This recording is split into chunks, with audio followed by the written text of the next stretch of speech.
Good morning. Good morning.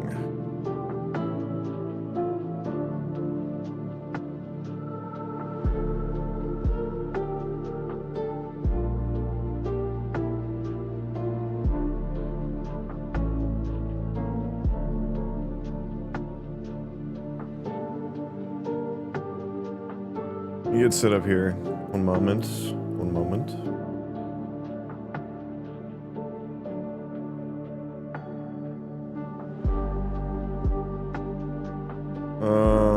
How do I just go to the video? Is there not a...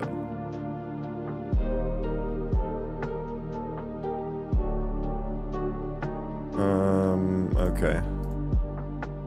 That works. That'll work. That's fine. It's fine.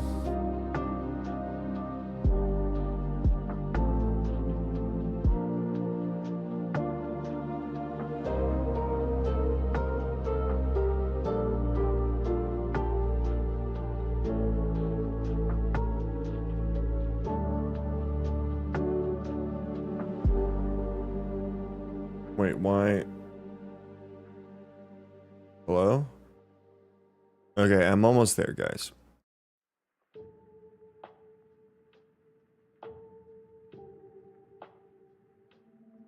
Nope.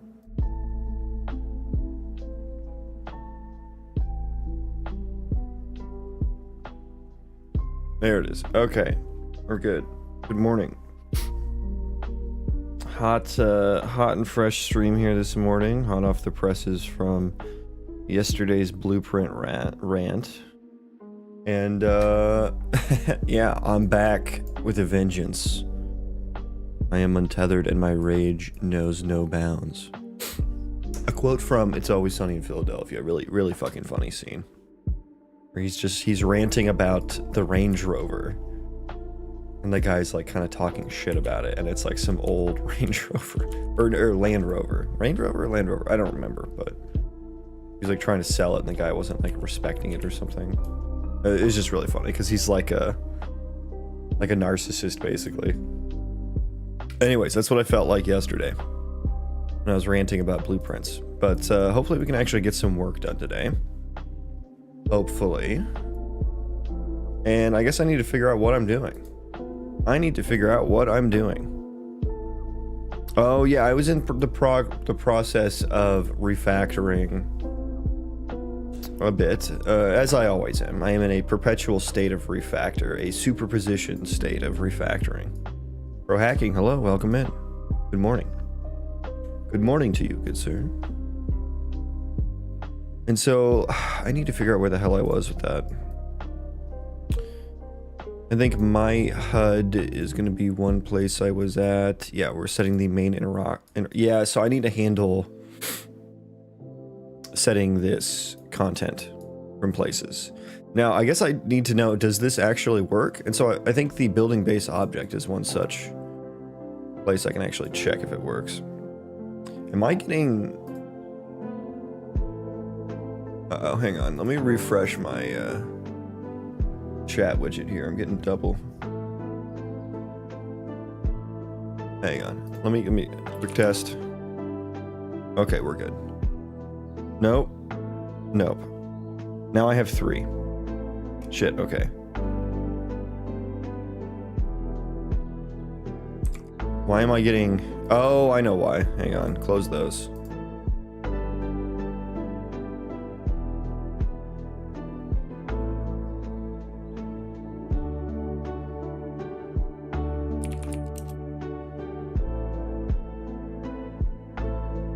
Okay, that's good.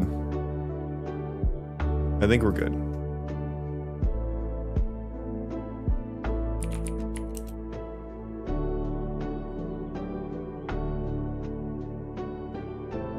Okay.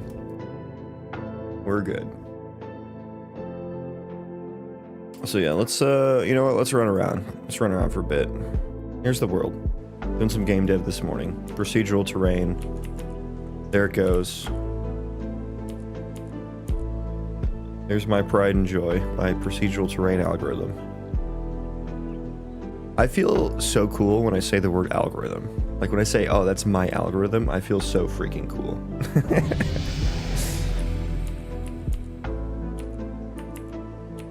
I feel like such a hacker. Like such a hacker, man. Yeah, but here's my game. It's gonna be an RPG, Colony Sim Roguelite.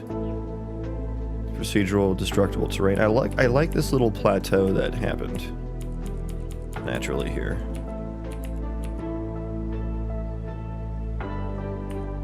This is a nice seed. I wish I could walk to some of these other zones. Like, I wish there was an entrance right here. That would be nice.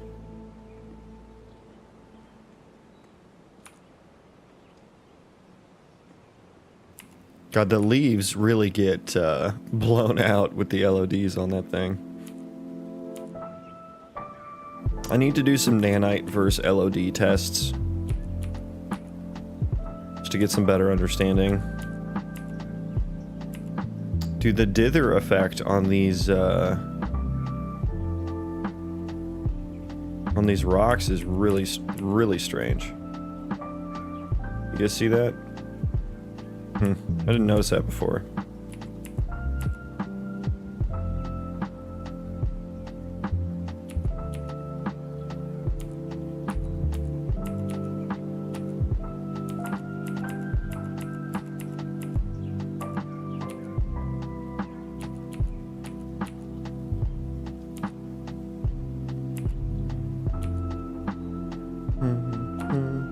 Let's find a new seed. Find a new seed. That one was really cool. I like that one. But let's explore some more. 350. We were on seed 349. Let's go 350.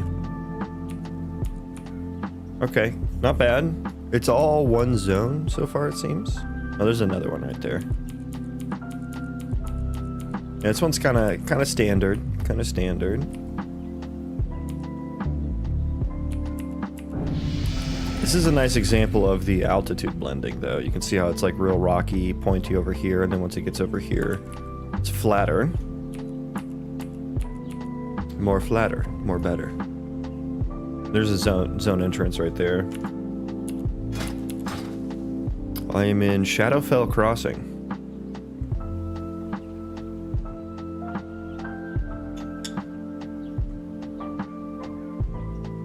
Spring Pines, Lighthouse of Alexandria, Dustwind Canyon, Mornwood Vale, Emberstorm Abyss, Starfall Ridge, and Ocean. Ocean.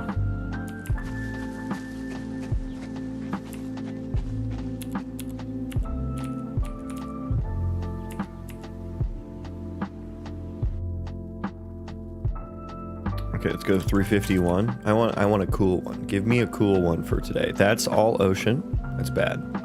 That's a bad seed. Oh no. Really? Already today? Ugh. I need to build the engine from source and take care of some of that stuff. I'm taking the navigation generation and I'm kind of overriding it a little bit. I don't change any of the functionality. I just move it onto a background thread. Well, really, I'm doing it for... I'm multi-threading it, basically, and, yeah, when you end the editor, that doesn't always gracefully end the navigation generation because it's happening asynchronously now. So I need to build from source to override it a little bit more. 352. Also ocean, so this is a bad one as well.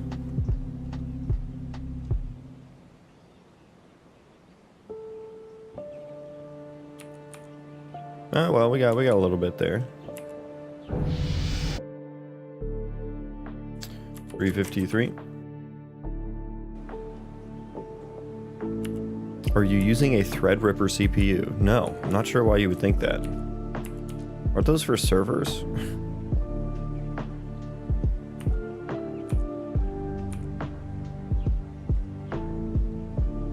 This is a nice one. I like this one. It's all the same texture zone. My default texture, but I do like it's got some nice features. And I believe this is 3 different zones here.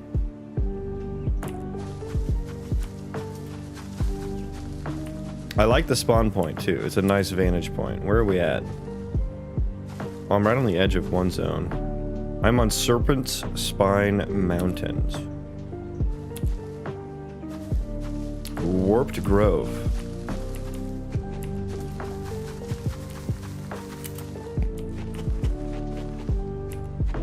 Yeah, I like this. This is a nice. This might be our test seat. We got a nice forest biome over there. This is a meadows biome? Question mark.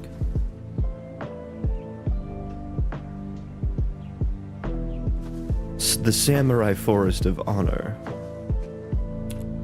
I'm just a newbie thought it can be used for rendering. No, that would be what the GPU is used for. A CPU is for like the computations, not the visual representation of things. Which Threadripper is a CPU. And yeah, no, not I don't think very many people use a Threadripper. If I'm not mistaken, that's for servers.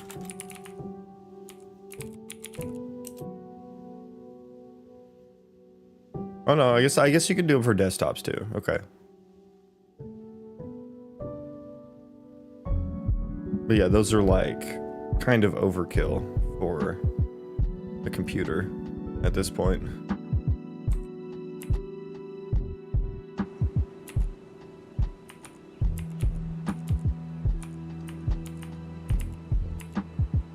Oh, so what weird. Oh, I see now. So the mountain is here. But yeah, I'm in a kind of interesting zone here.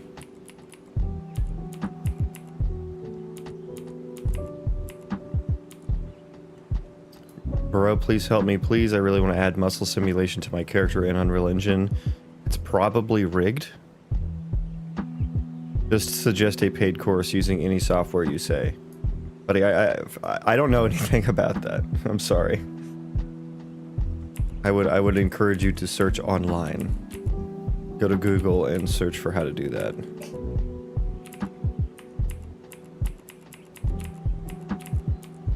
Isabella, welcome in. Good morning to you. Brantley, hello. I was just taking a look at some seeds here before we get started. I like this one. I think this will be, if we end up testing in the world today, this will be the seed I test with, I think.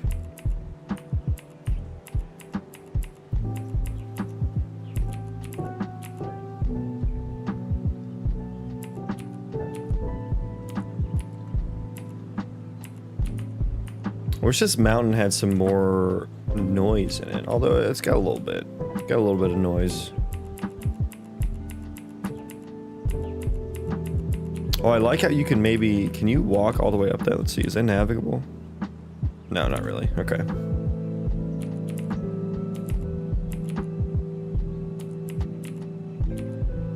Trees look cool. Yeah, I think this is a nice looking seed. I like the tall mountains. Like this tall mountains noise is probably my favorite noise settings that I have. Oh, and I guess there's another zone over here that actually has a different texture on it.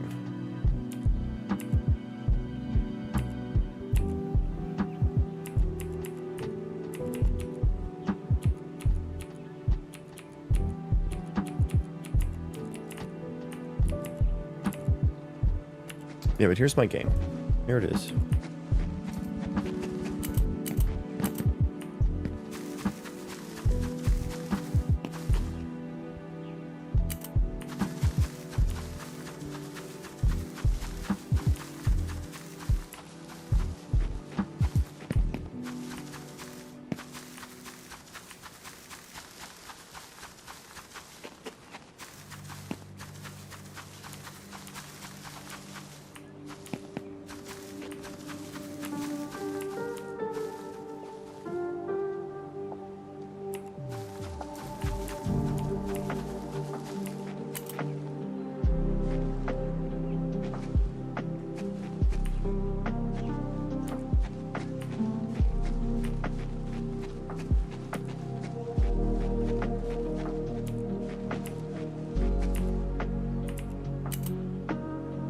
That was a weird jump.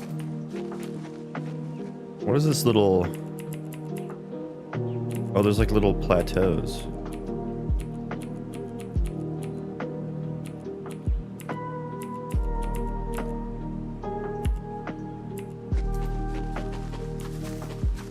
On 1513, welcome in. Good morning. Let's go. Let's game dev.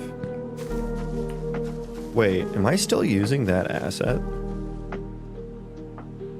I have not seen that in a long time. I wonder if I broke the PCG graph to where it just doesn't show up very much.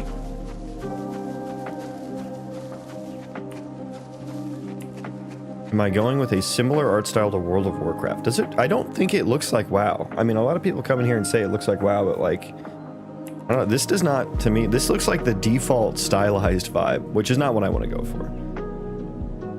And I know a little bit of my UI looks like WoW as well, so maybe that's giving the illusion of it.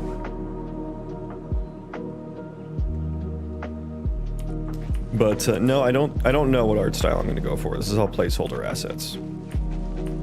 So I really have no idea yet.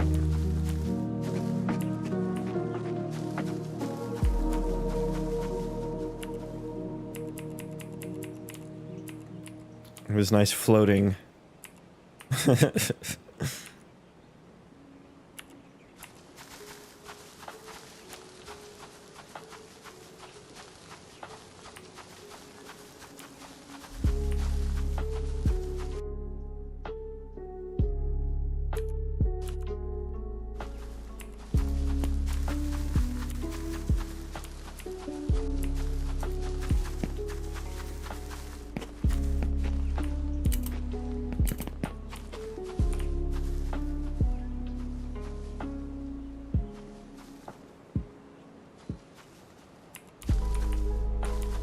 You can look at Project Titan. Unreal released it for free and has massive content for free. I have seen that, yeah. If I need some new assets, I'll definitely check that out. But I've got tons. I have tons and tons of assets in my library that I've picked up for free over the years. Oh my god, this one is going to be such a pain to figure out.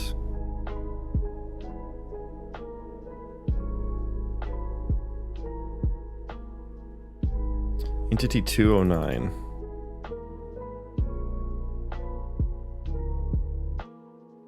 Oh, it's empty.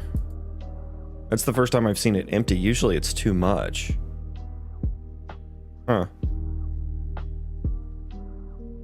That's crazy.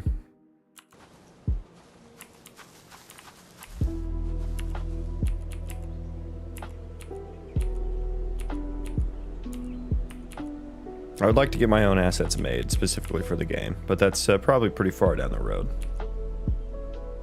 It's probably pretty far down the road. Let's save right here. Save. So I can spawn back at this spot. Let's get to work though. Let's do some work today. Go back to our test level here. And I need to work on providing the proper widgets for interaction from building.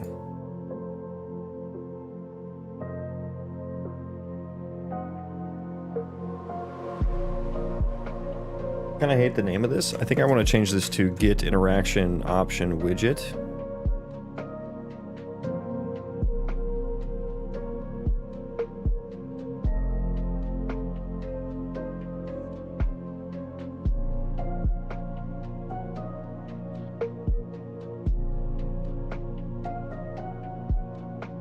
Get interaction option, get interaction text option, get interaction option widget.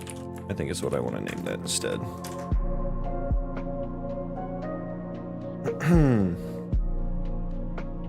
Okay, so this will need to figure out what interaction option we can return. So I basically need this. God, this is ugly. This is uggo. This is so uggo. Basically, I need that with also some additional, also with some additional things.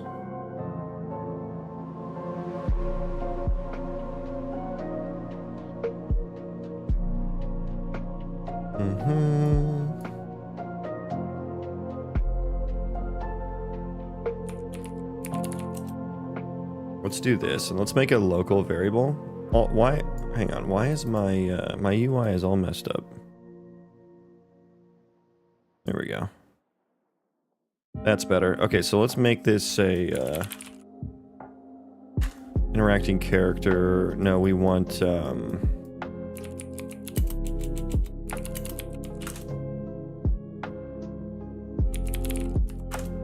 this will be interaction option widget.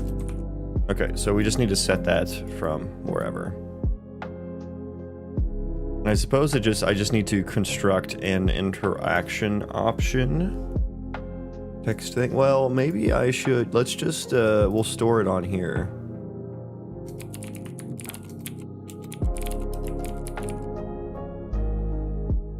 Wait, do I already have one somewhere?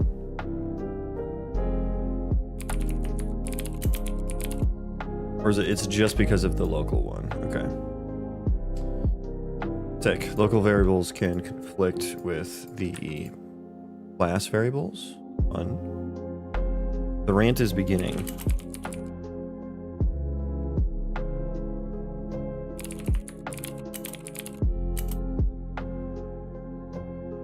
UI interaction text option, is that the, I think that's the right one.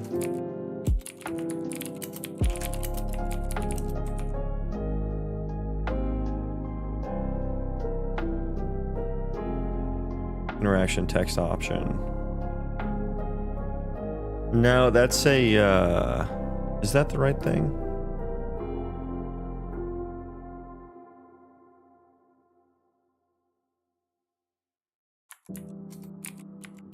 Rename that real quick. Okay, yes, I know this is going to be quite diffy.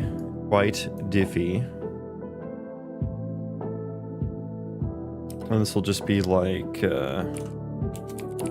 interaction text string.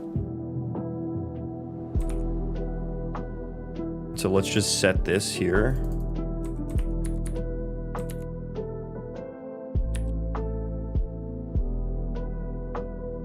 Append build and name. So yeah, we're just gonna change all these to just setting this text.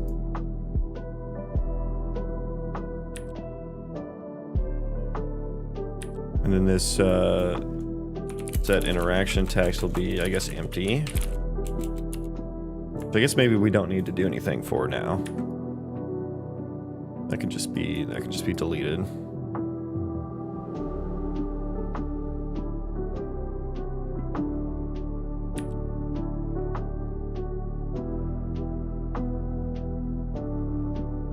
Spring is not compatible with user widget. What? That's crazy. No, that makes sense. It's Unreal Engine? It is indeed. Okay, so now we can return the inner. Well, I guess I do need to. I guess I do need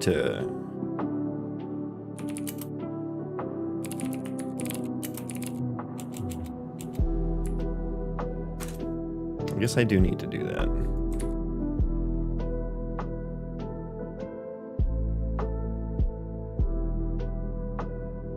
I need to check if this is empty.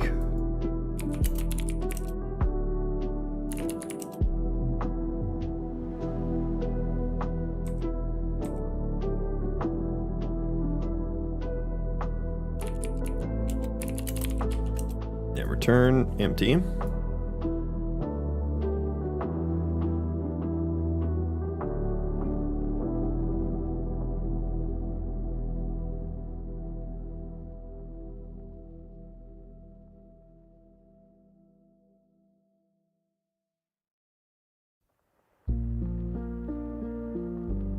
Never got into gaming myself. Interesting using visual blocks for programming. Yeah, interesting is one word for it.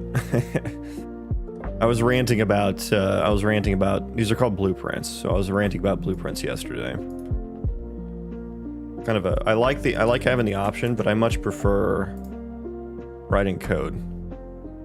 Find it much easier to like organize and to navigate. And like you can just do it entirely on your keyboard, right? You don't have to keep switching to your mouse all the time if you don't want to. Whereas like with blueprints, like you kind of have to. You have to use a mouse and you're like switching back and forth between typing things, dragging things, and it gets messy real quick. Like, as you can see with the noodles everywhere, this is not a good representation.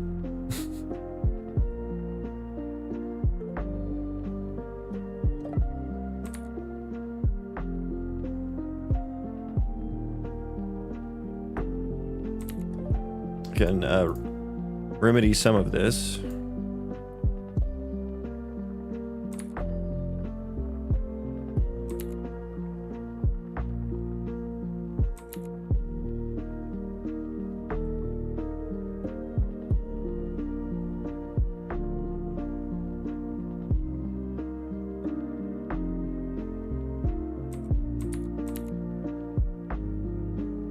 Okay, so that's a little bit less noodles all over the place now.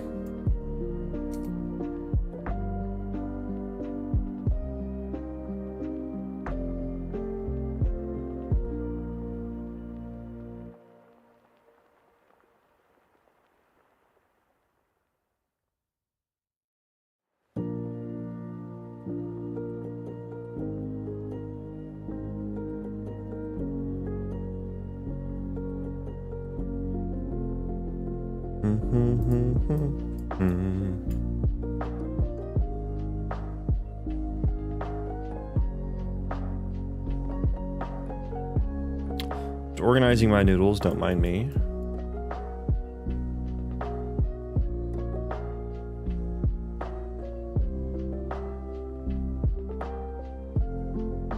Like having the option of BP, but I prefer looking at text. Feels easier on my brain. Yeah.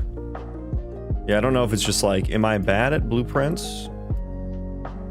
Or rather, I've just spent more of my time coding, so I'm just naturally more used to that. Or am I bad at blueprints? Which one is it? Okay, it's a little cleaner. It's still not great.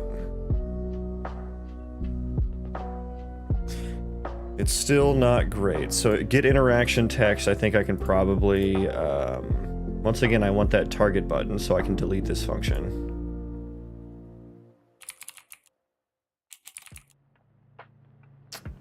We can delete this. Yes. Compile, save. Let's see what happens now. Oh my god. I really only care about this one. No, I don't actually. Let's delete that. It's my blueprint tree task. Yeah, just delete that. Behavior tree task. Force delete. We don't need that anymore. Okay, it closed every single editor window I had. Oh, the rant about BPs is about to start. Why did it close every single tab? All I did was delete an asset that I haven't used in a year.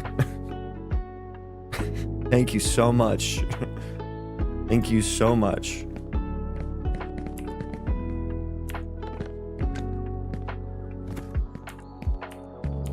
Okay, it is not showing the main interaction text option. Okay.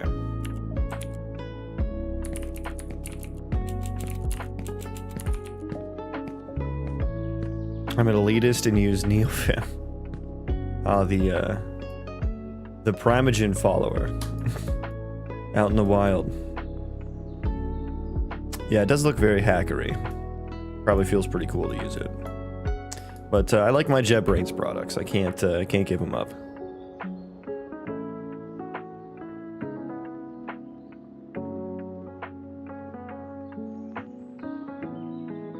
I need to remember everything that I've done.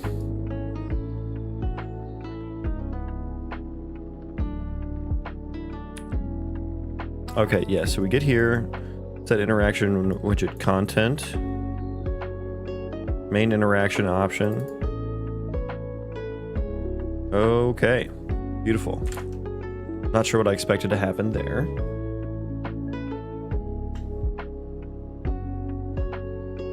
The interaction text box, which is a what now? It's an interaction text box option. Okay. Interaction. It's this one, right? Yeah, it's this one. Okay. Set main interaction option text. Where are you called from?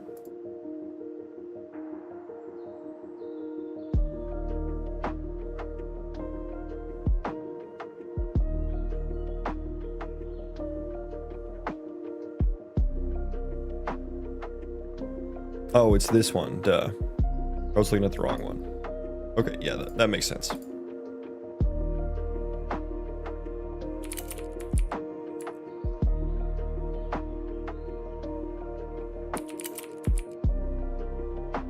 Where is the... Is that the variable? I think so.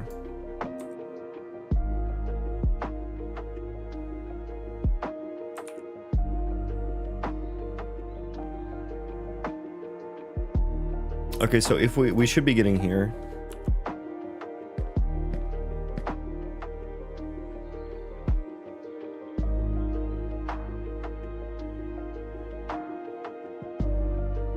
Sorry, one moment.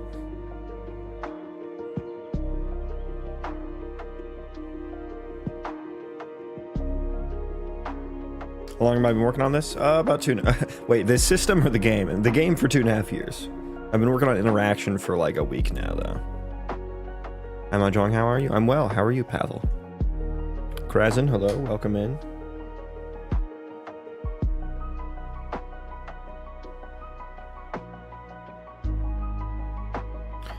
Okay, yeah, so that is unknown.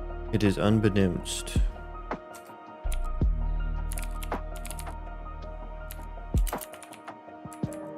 It's grayed out, but I can still...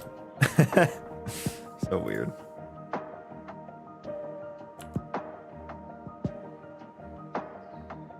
Okay, let's make sure this is actually getting hit. Oh, I'm not actually setting the text to anything. That probably matters, right? Or no, I'm not creating the widget at all. I don't know. What did I thought? What did I think was gonna happen? I'm not finished with my first coffee yet, though, so give me a bit of a break here. Nobody, welcome in. Interaction option widget. Okay, so I guess I need like a little function to update this or whatever. What do I want to call it? Like update interaction widget or something? Set interaction widget text. Just say update interaction widget. Do I have an interaction?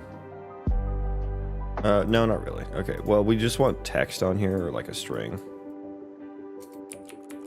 Just do text, and then we'll go here, validated get. Set text. Is it tooltip text?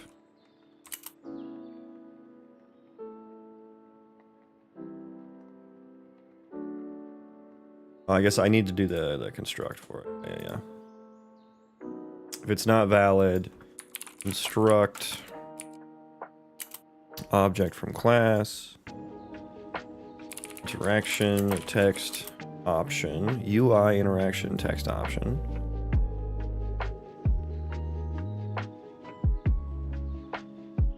Is it a U? It's a UI interaction text option.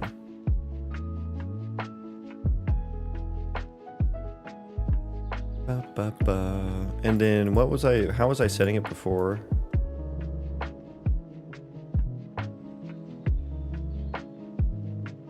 I would get interaction text and then set text. Okay. Can I do that from external?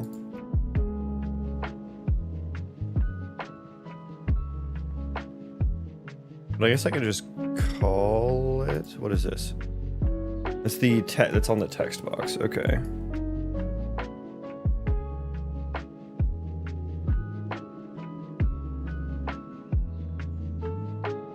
Let's just do it on the... Let's make a little function for the actual interaction text option.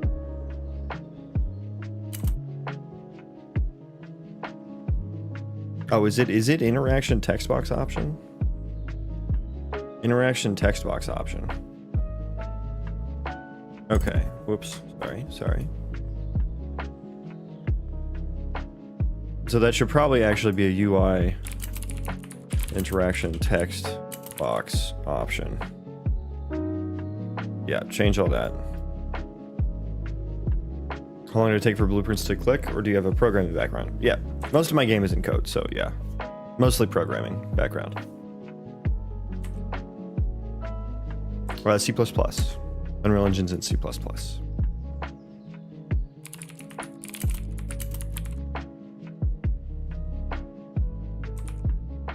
I have too many UI interaction containers and classes. It gets a little too confusing. Oh my god, spare me.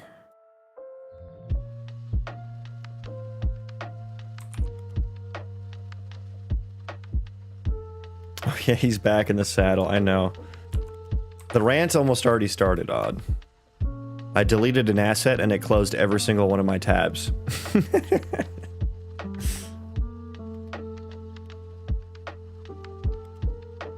I see blueprints, not sure.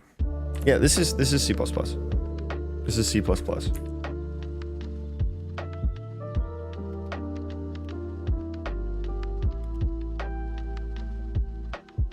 Okay, what the hell was I doing? What was I doing? Oh yeah, I was just changing that. I wanted like a little thingy. An interact option. And then we have an interaction option slots. Okay, so the main interact option is the text box. Text box option.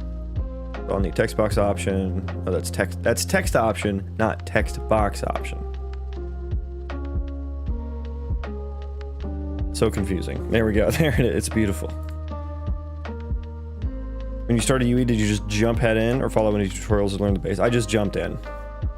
That's how I do it. I just dive in the deep end and drown for a little bit. Oh, I have a set key and text.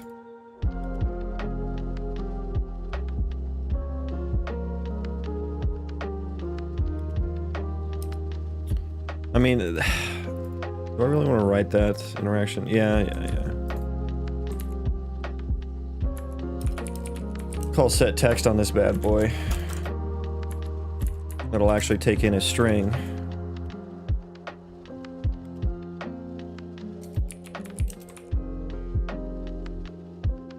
Okay.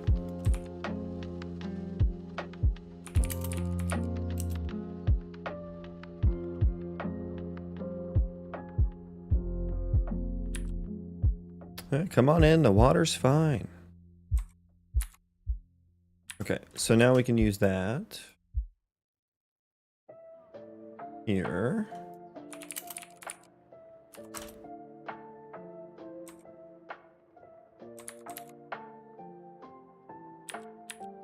A little bit cleaner.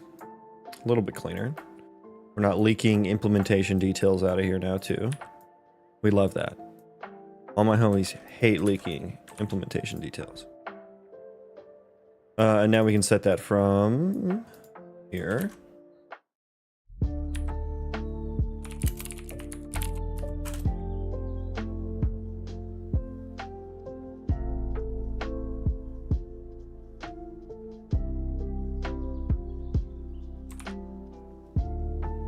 I could probably also add it as like a constructor thing.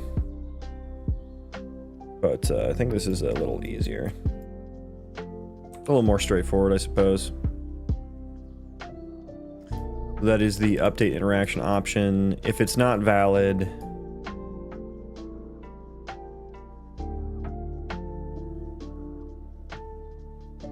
I wonder if I should pass in a value for what I want as well. Or like, I should destroy it maybe? Yeah, let's do this. So let's do an is empty. If the text is empty, then I don't need one, right? That'll be the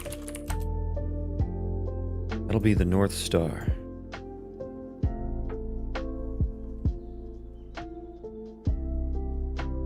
Although, is there ever a time where I would want to show an interact option without having some text by it?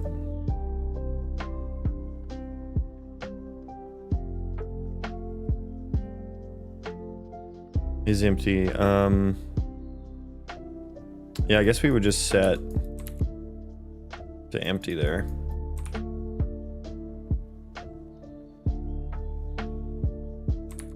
Should I set text to? Well, no, that's gonna force a delete on the widget, so it's gonna get like garbage collected or whatever.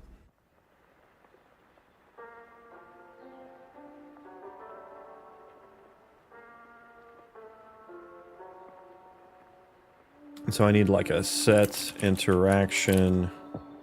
No, what did I call it? Update interaction widget. I guess I should probably return it as well, because this is just going to be kind of weird. Right, that's not very... No, let's also... We'll just return it for convenience.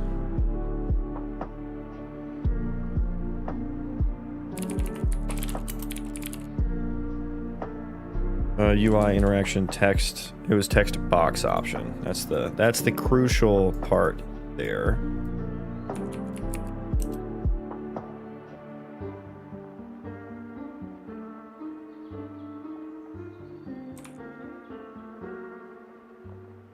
And let's maybe not call it new param.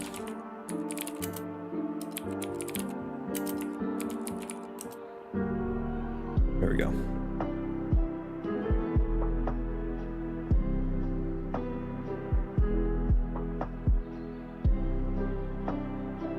What's our error here? Oh, because it's in read-only mode. Because this is a const function, if I'm not mistaken. Is that the case? Yes.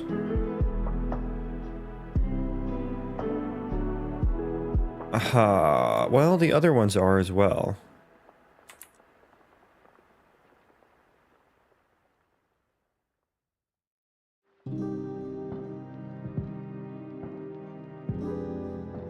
How was I doing that in the other?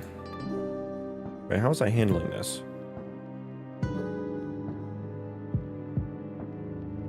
Oh, because I update it from out. You're right, I update it from outside the function. I update it from outside the function. And then I just return it in the function.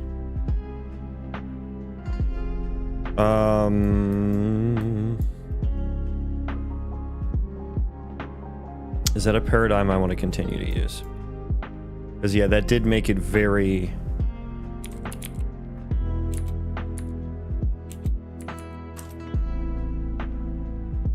That did make it kind of difficult to follow. Okay, so my options are to either... Because this is a const function, so I can't update any members. So that means I can't, like, maintain an interaction. I can't maintain a widget on the object that's being interacted with from a constant function and then just return it. I would have to create a new one every time, which would be unoptimal. So my other architectural option is to make these functions non-const, which sounds weird for something that's just a get option.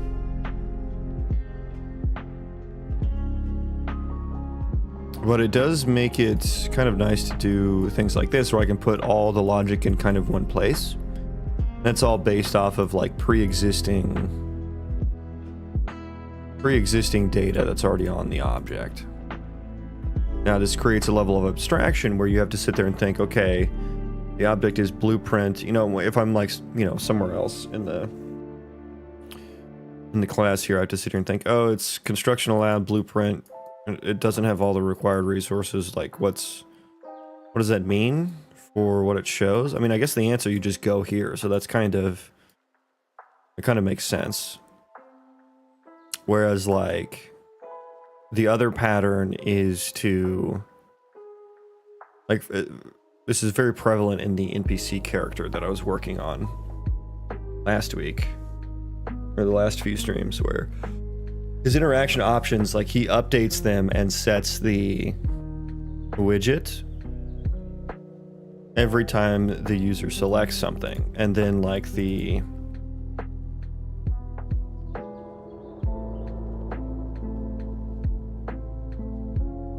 example, the get interaction subtext component just returns it.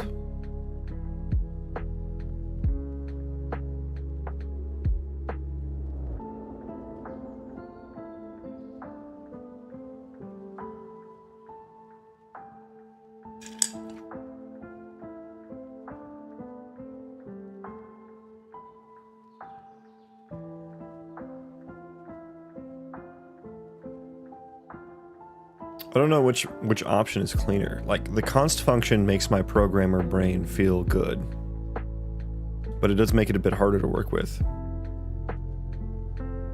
I'm not sure. Let me take a look at the interfaces here. I am going to get rid of that.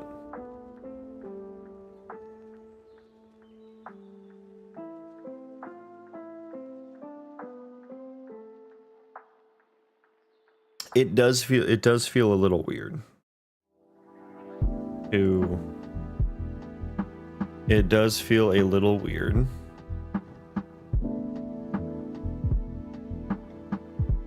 To like compute a user widget from outside one of these functions. And then just, you know, at some other event in the game, and then return it from these functions. That feels a little weird. But that's the current pattern I'm using.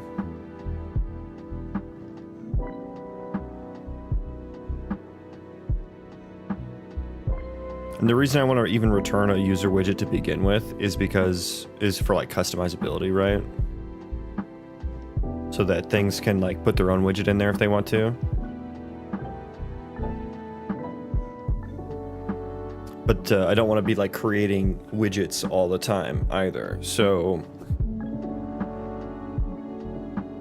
I mean, maybe, so if I make sure that these functions aren't called all the time, maybe that's not such a terrible idea. Like, basically just anytime the interaction state gets refreshed, so like this function, right? Which is basically like when you interact, end interact, or something calls the refresh.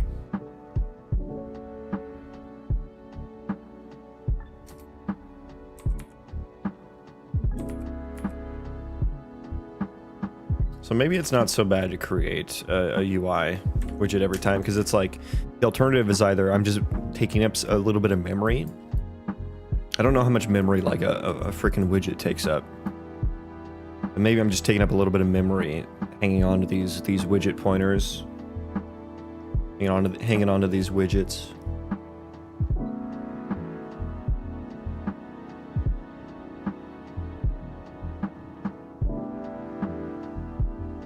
What's this for? Am new here.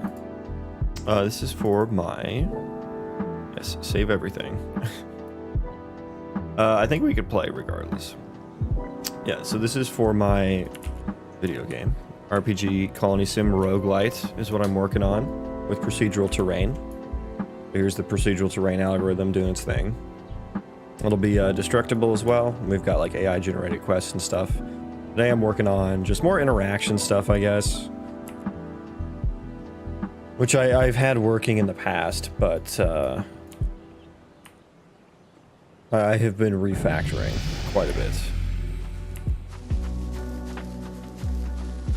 So yeah, here's the world.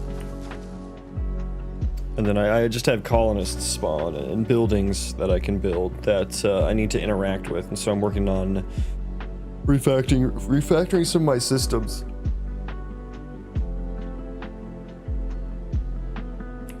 Because I need to handle latent interactions.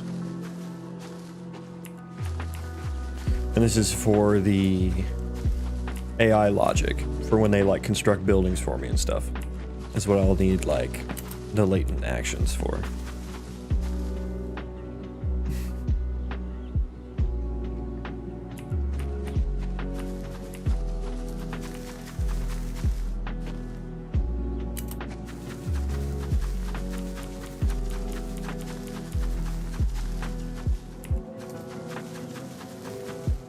So yeah, here's the game.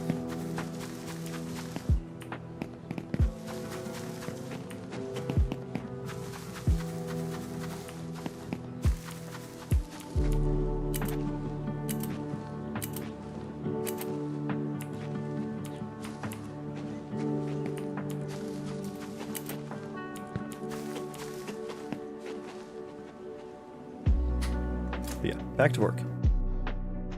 Back to work. Let's make a decision here.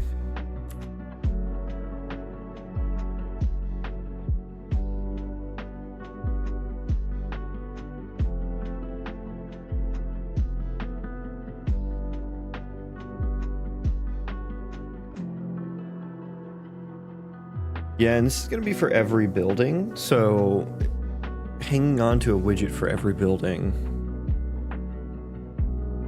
sounds a bit... Any enemies in the game yet? Yeah, there were some in there. The red guys that were walking around. There's a little bit of combat.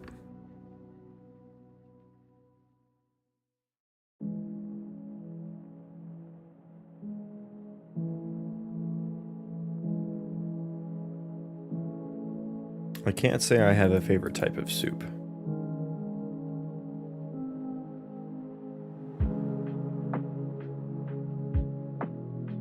Maybe like, I don't know, maybe something like hot dog water. Yeah, I'd probably say hot dog water.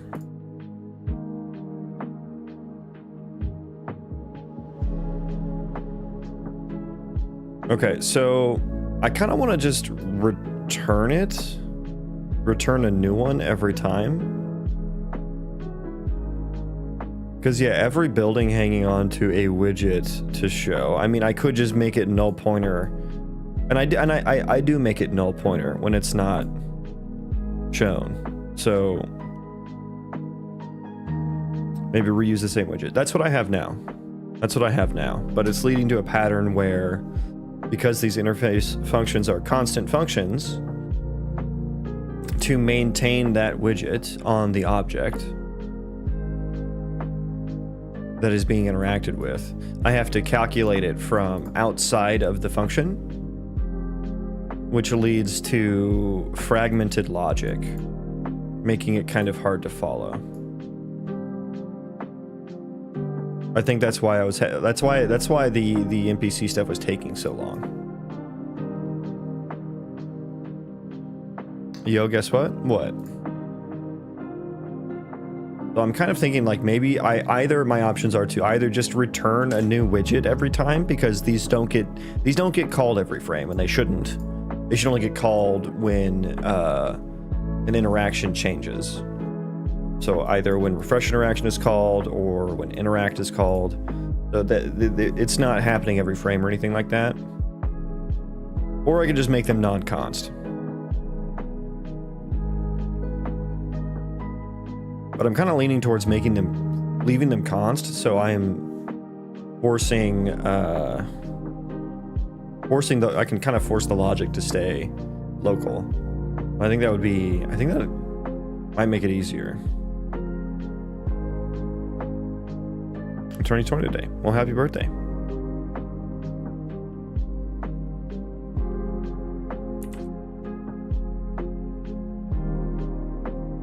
Or I guess what if it's just a widget on here? Hang on.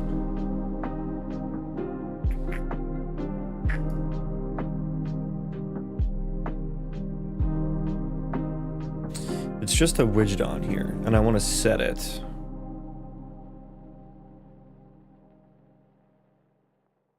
I can't set the variable from here because it's const. But I could create it from outside. I could create the widget from outside here.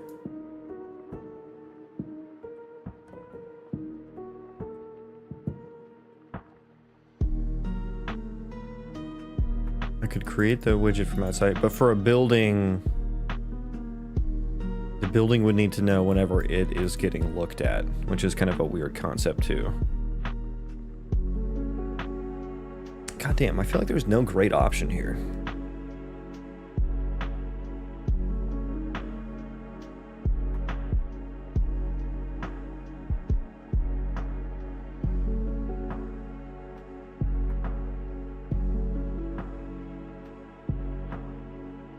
It would be easy for ending the interaction. I could just set it to null pointer when the interaction ends.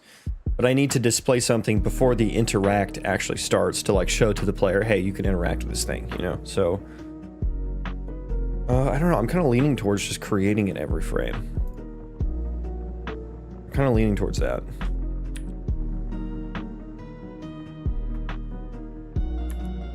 So then this would change to like construct interaction widget, and then we don't, that's empty, return null, otherwise construct. Maybe this is just for the buildings.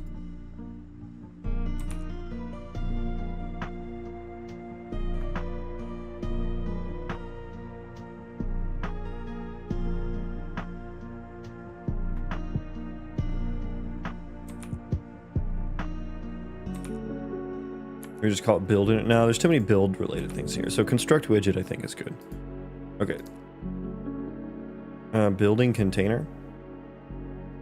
Why are you upset at me? End interaction.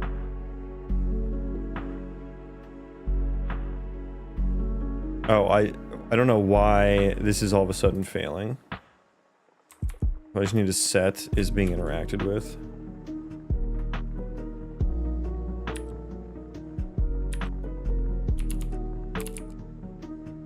I mean, I know I forced all these to be functions, but I've been running it quite a bit since then.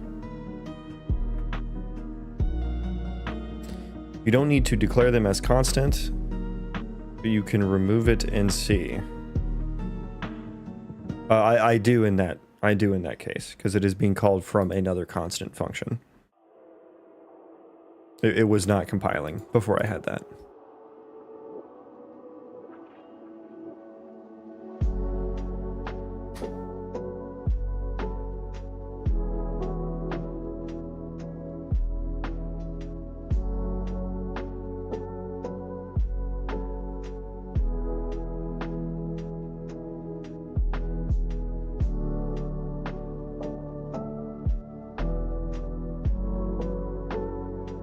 Yeah, so if this isn't const, compile. Error. Because it's being called from a const function. Okay, so back to this.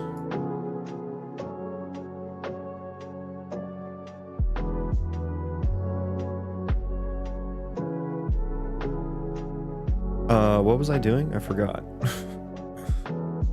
I got like squirrel brain today. I can't tell. Is this just gonna work? Are we just gonna work here? Yeah, that works. Disallow construction is just freaking out though. It's on a scale box, which I kind of hate.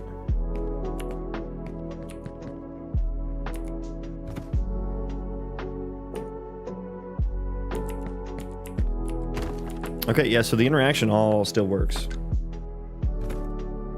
The placing interaction doesn't, though. Is my collision on that one wrong? Because it should say, like, E to place or something.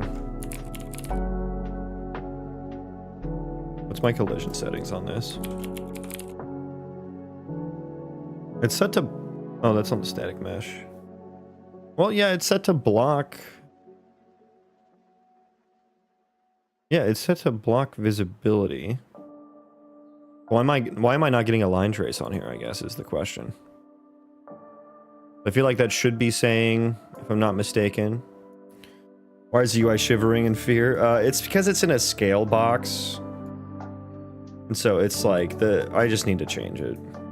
It's trying to fit to scale, and it's like freaking out about it. Well, first of all, let's make sure that function's not getting called all the time. Okay, it's not. Cool.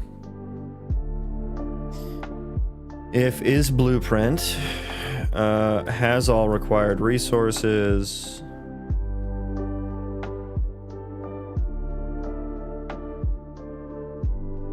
If it's not a blueprint, wait. It's not a blueprint and it's not built. We should get here. How long is the stream going to be today? Good question.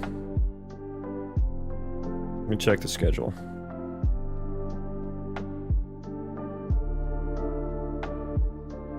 At least for another 2.5 hours.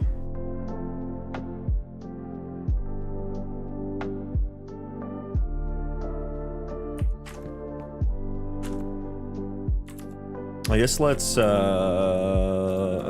a breakpoint at the beginning. We'll just see if we even ever get here.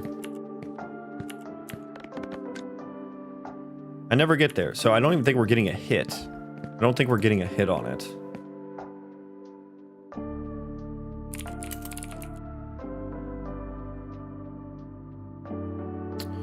Wait, what's happening here? Here? Here? Hello? Okay, so we're not doing... Oh, we're in build mode. Is in build mode. Okay, so we're refreshing interaction every frame here.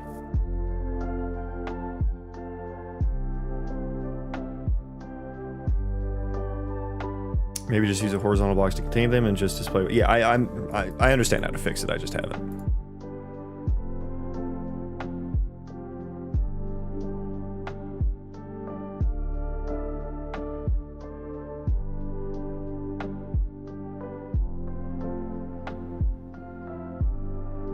Okay, so we're in build mode, so we're hitting this condition, so we're not tracing.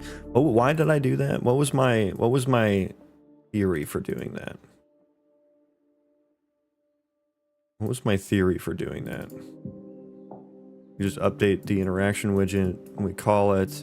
I'm not interacting with anything though. So if I'm in build mode and I still wanted that to, I mean, I don't think we do anything differently actually. I don't know what I was thinking. And yeah, of course, yeah, compiling at runtime. I know it hurts. I know. I know.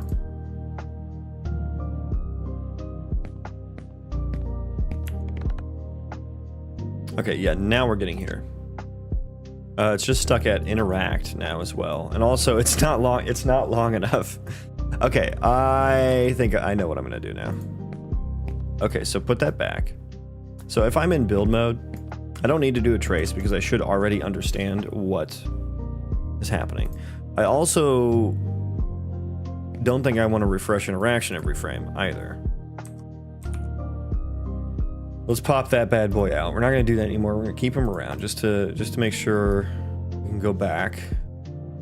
Ba-da-ba-boo. And if I am in build mode,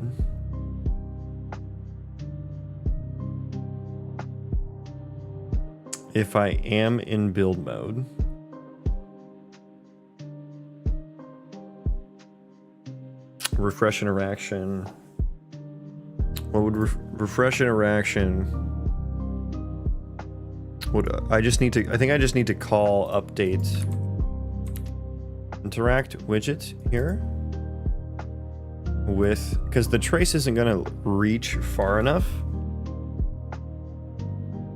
in build. Well, maybe I should just do that anyway, but increase the interaction distance.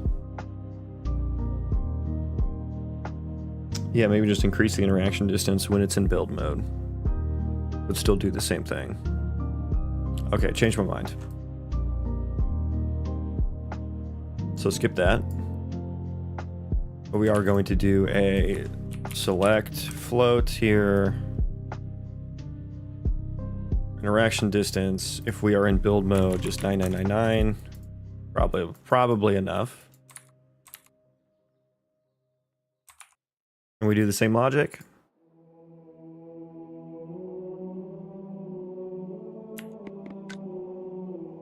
Yeah, there we go.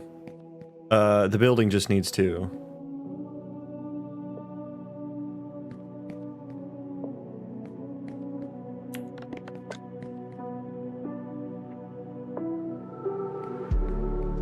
yeah, the UI doesn't like it doesn't like itself right now.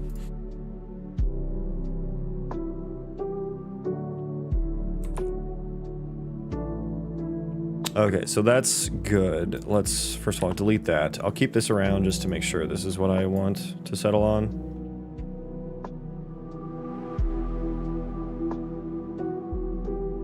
And then I need to make sure that the building object is actually responding to that properly.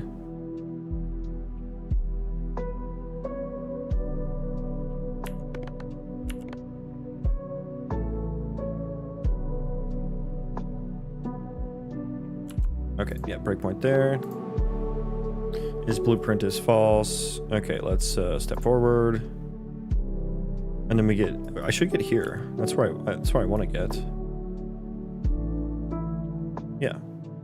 So we have the place...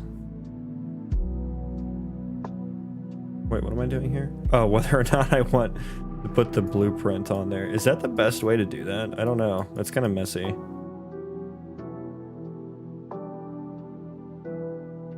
Yeah, I should get the place text, no? I'm getting like the default interaction text.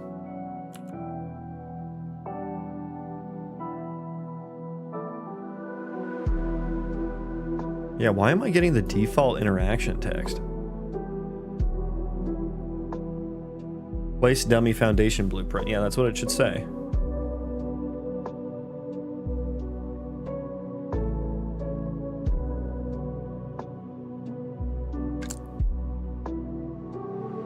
That's not what it says. Okay, so what else is happening here? What else is happening here? So let's make sure this is happening properly too.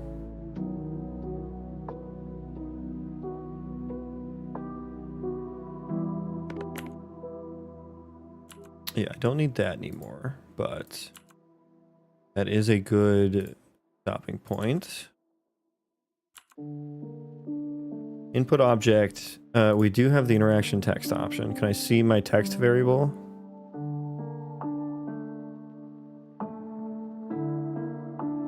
It says it's interact.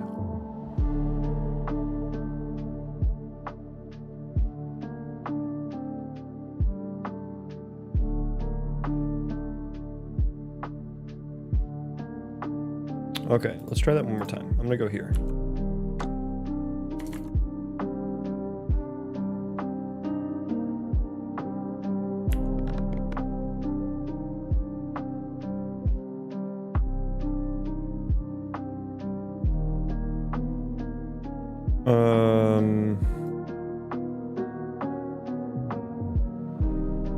You're really not gonna show me. You're really not gonna show me, huh?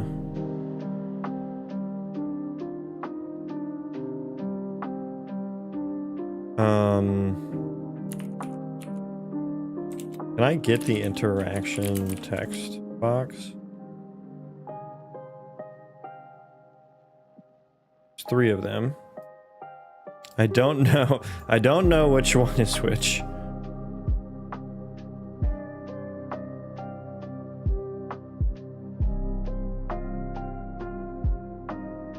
Nor does it show me the text that is in there.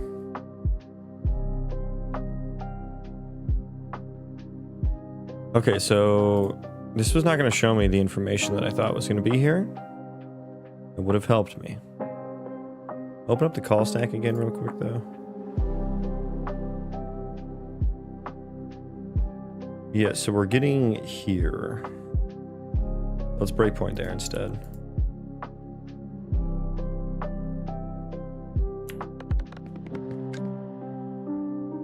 Oh, and then the interaction trace may not even actually hit the thing. Oh, that's so annoying. Okay, so we can't even do the interaction trace, actually. Yeah, edge cases. Shit. I guess we'll still take a look at this, though. This isn't how we'll do it, unfortunately. Yeah, I guess this is just a user widget type. So that's why it's not showing me the information I want. Whereas this one is. Yeah, okay, so... Ooh, that's annoying. Right, because it may go through something and hit something else, so we can't use the trace. I can't use the trace, so I have to, like, get the placing object in the...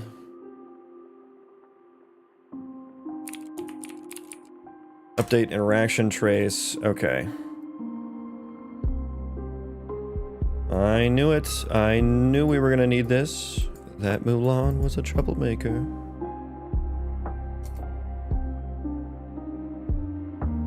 Okay. If we're in build mode, we need to just like get the thing that we're placing. So compile that, close all that out. How do I expand all? And there's no button for expand all here. That's wonderful. That's wonderful. I love that for me. Also, where is my... Why did my editor change? That's supposed to be there. Why did I didn't move those.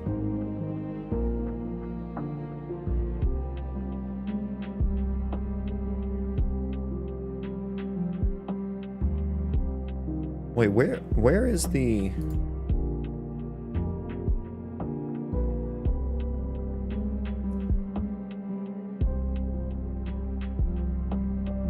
Where is... Am I being fucking dumb right now? Where are my, like, components and shit? Where is that window?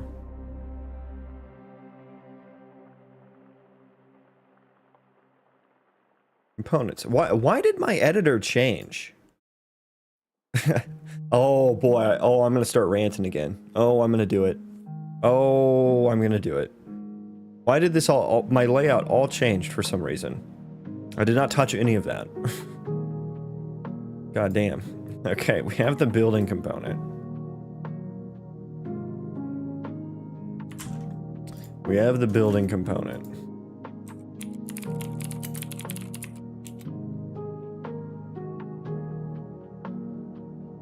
Let's search for place. Can I get the placement? I can just get the placement building object, I suppose. It's not public? Question mark? It's not. Okay, we'll just fucking make that public then. One of those things I don't feel like writing a nice function for.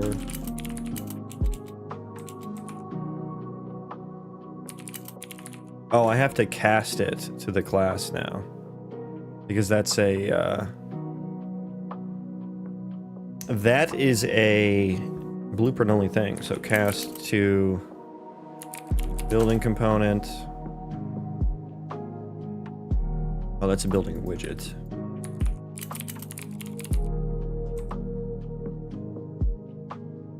Oh, wait a second. I have two different building components. Why did I do that? I mean, I know I'm replacing one, but I thought I was extending it. I guess I'm not. I guess I have two different building components. Okay, sick. Anyways, we're gonna get that. We're gonna cast to interaction interface, I think.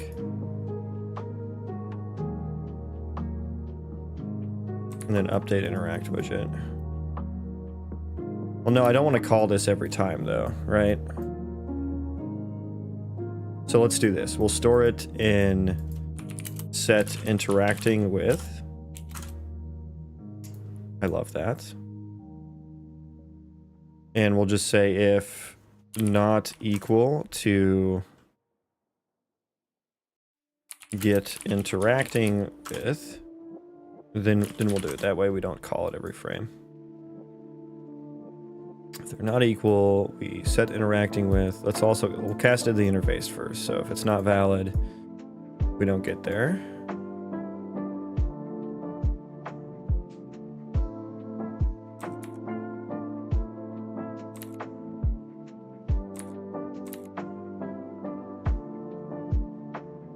Okay.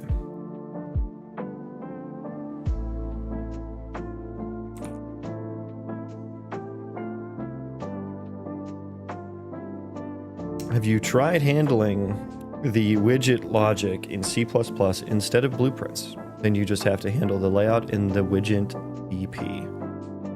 Yeah, I actually recently changed it from being in C++.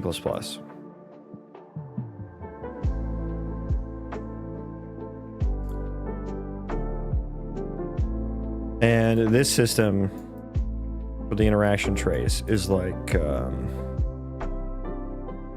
I guess it's specific to, currently what I'm looking at is specific to blueprints.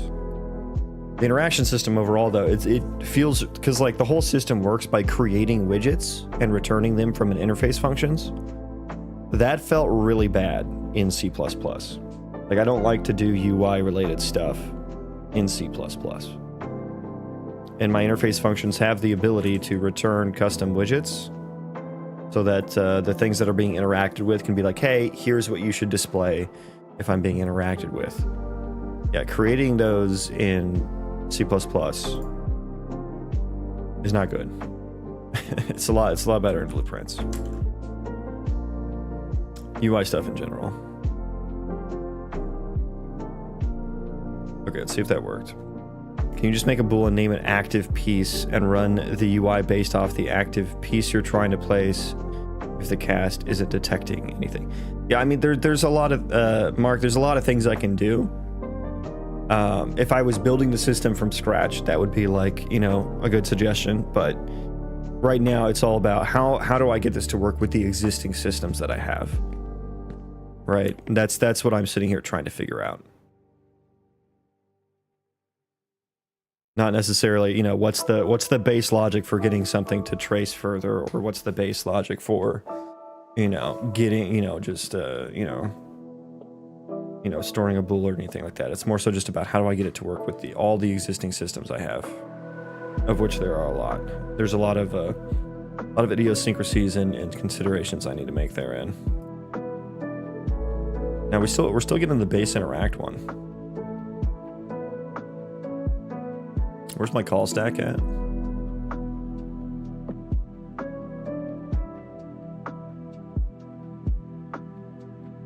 Okay, so we did get to the right location.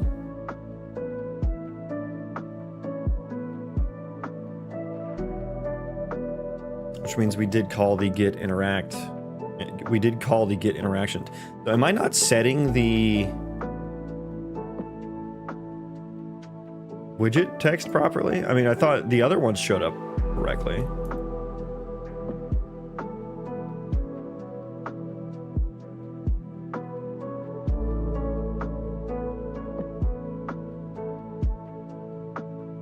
The other ones showed up correctly. Why is this one not? I verified that we were getting here and it was returning an interaction option widget. Oh, wait a second. I'm not setting the text. Wait, how is that showing up correctly then? What did I just click on? Okay, now I can't close Windows anymore, apparently. Okay, yeah, this is the issue. I don't know why I thought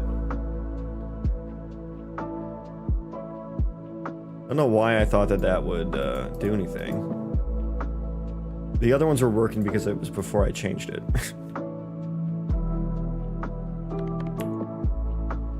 So yeah, you probably have the right text now. No, you don't. You still have interact, actually. How much are you getting called? Wait, what?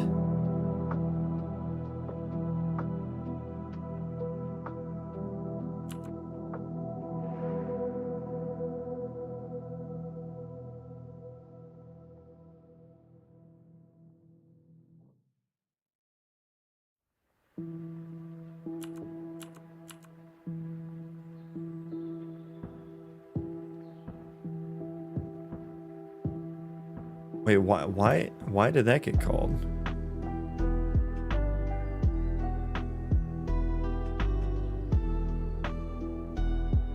Okay, where is interacting with getting set? Ugh.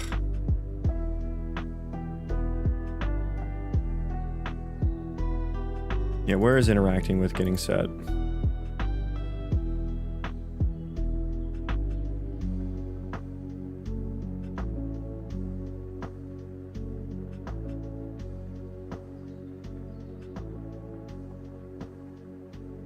Force end interaction? There's no way I'm calling that, right? I guess we'll put a breakpoint on each of these.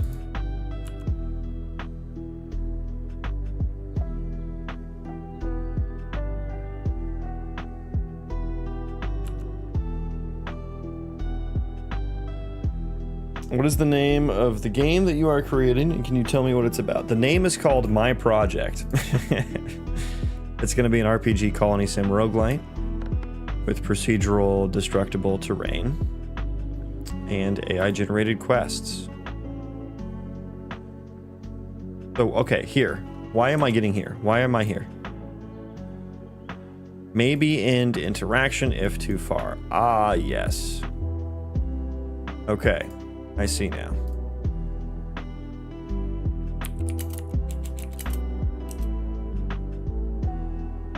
Or is in build mode. There we go.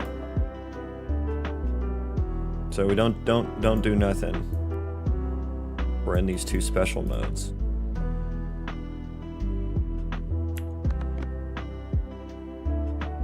Yeah.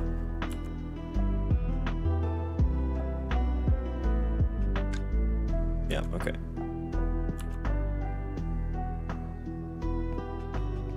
Cool. And then that way, when my buildings clip through the ground and I don't get the interaction trace on the ground. Beautiful. Okay, so now we're still getting the default text. Still getting the default text.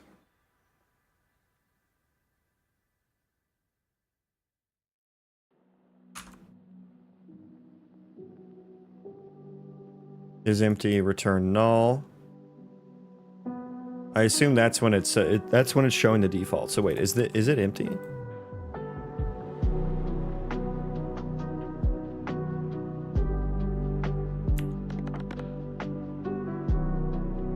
It's not empty.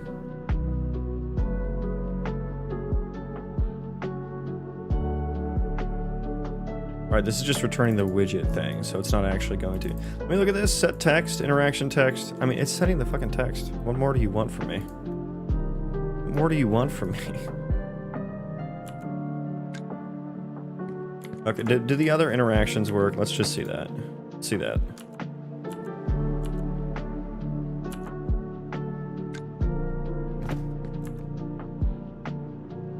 No, it's still just interact.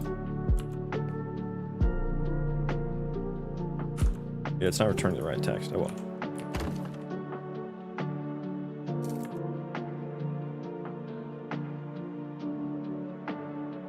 I'll show the game here so you can see, since you asked. So here's the procedural terrain algorithm. And so yeah, there's going to be a pretty large procedural world that you can run around in with different zones and biomes and stuff like that. There's underground caves that you can explore. There'll be some ore and monsters down there eventually. Every world's different, so it's like a seeded generation, you know, like Minecraft or Valheim.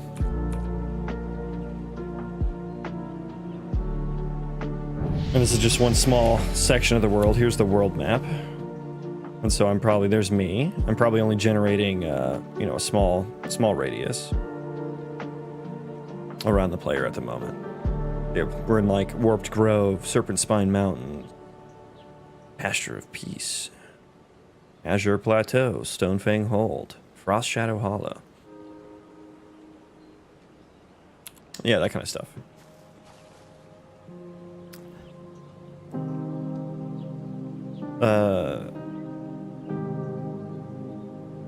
Yeah, there's no answer to your question. Like, I can't tell you how long it's going to take you to learn C++ and Blueprint. Like, that's not the same answer for everyone, right? Like, I don't know your background. I don't know how well you need to know it. You know, I don't know what kind of game you're making. You know, I don't know how much time you're going to put in every day. Like, no one can answer that for you. Like, you are the only one that can answer that type of question. And the only way you're going to answer it is by trying. And you're actually never going to fully answer it. The answer is only going to become increasingly clear in a very asymptotic way. So the only way to tell how hard it is going to be for you to learn C++ is to try to learn C++. Yeah, Makrov, I can't answer it. Like I said, you were the only one that can answer that question. I would encourage you to go try to learn C++, and you will very quickly find out how hard it's going to be for you. And yeah, C++ is, it's not the easiest language to learn, but if you're doing Unreal Engine C++, I actually think it's a little bit easier. I'd recommend using Writer as your IDE. That's this program here. It teaches you a little bit better. It's a JetBrains product, so Writer by JetBrains. It teaches you a little bit better about C++, Unreal Engine C++. But if you don't know how to write code, like if you never programmed before, C++ is going to be a pretty steep learning curve. So you might try something else, like Godot script might be easier if you're trying to get into games, or Unity, C#.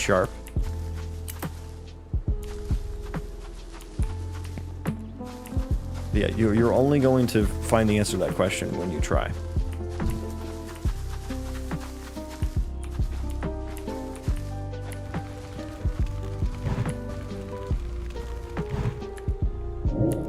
Oh, can he not find a path to me?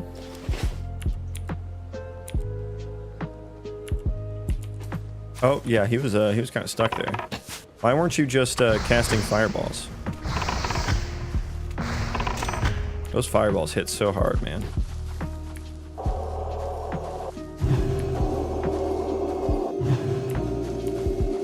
Also, my health regen tick rate resets whenever I heal myself. I'm just now noticing that. That shouldn't be the case.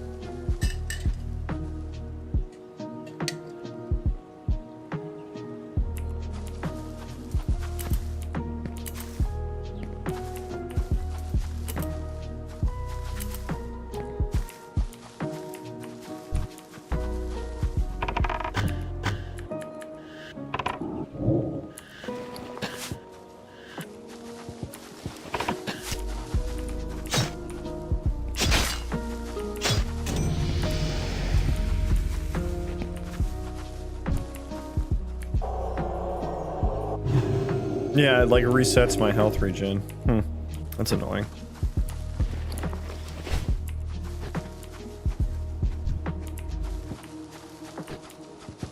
Nice looking seed. Yeah, I think this is the test seed for today. I think this is what we'll use to test today. Nice little crater.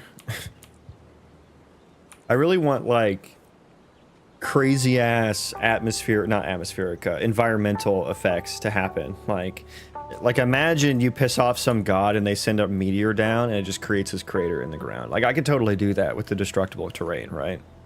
I can totally do that.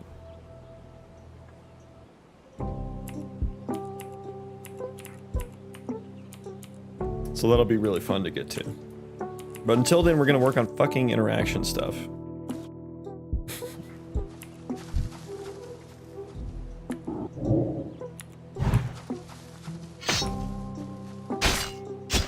I hate that my fire sound effects went away, because I should be getting like little fire explosion sounds with my enchanted weapon.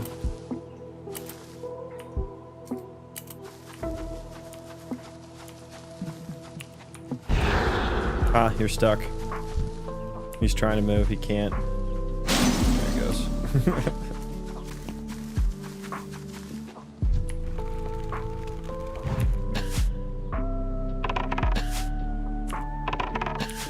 Yeah, I should come up with some logic for when they can't get to their target. Because right now, they just fucking stand there. Take the beating.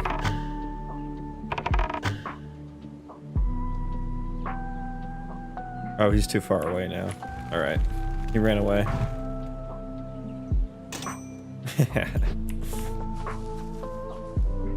Straight WoW sounds. Hey, I'm borrowing them. They're being borrowed. I'll give them back. I'll give them back, don't worry. Just placeholder for now. Yeah, you don't realize how much a game needs sound until you like start working on one, and it's like just dead quiet and nothing feels good because there's no feedback. Yeah, the sounds are important. I think I think you were talking about that one stream too, about like how important the sound effects are. You don't realize that when you're playing games that much, you know. Then you start trying to make one, you're like, wow, this sucks. This fucking sucks. No shame serves its purpose. Yeah, I just need some placeholder stuff to make it, you know, feel a little better for the time being.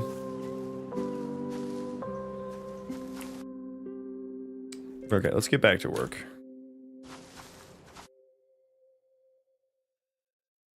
Back to work. Okay, why am I getting the default? I don't think I'm actually properly setting the text ever. Ever.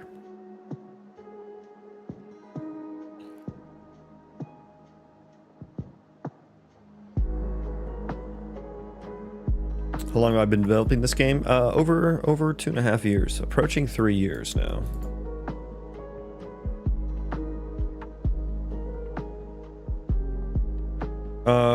Okay, so we construct it. I set the text on it.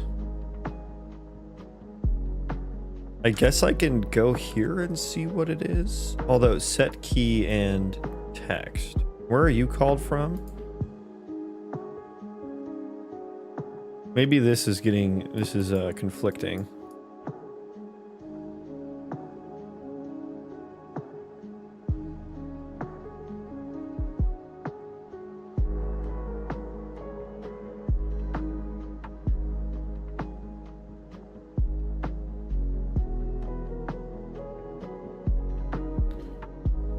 It's not.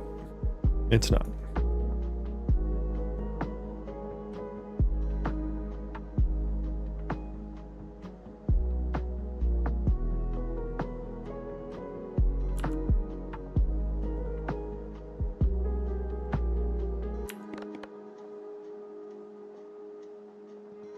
I literally can't even see the text. Perfect. Okay.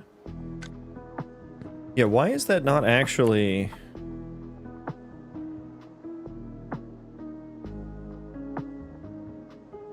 Oh, accessed none here?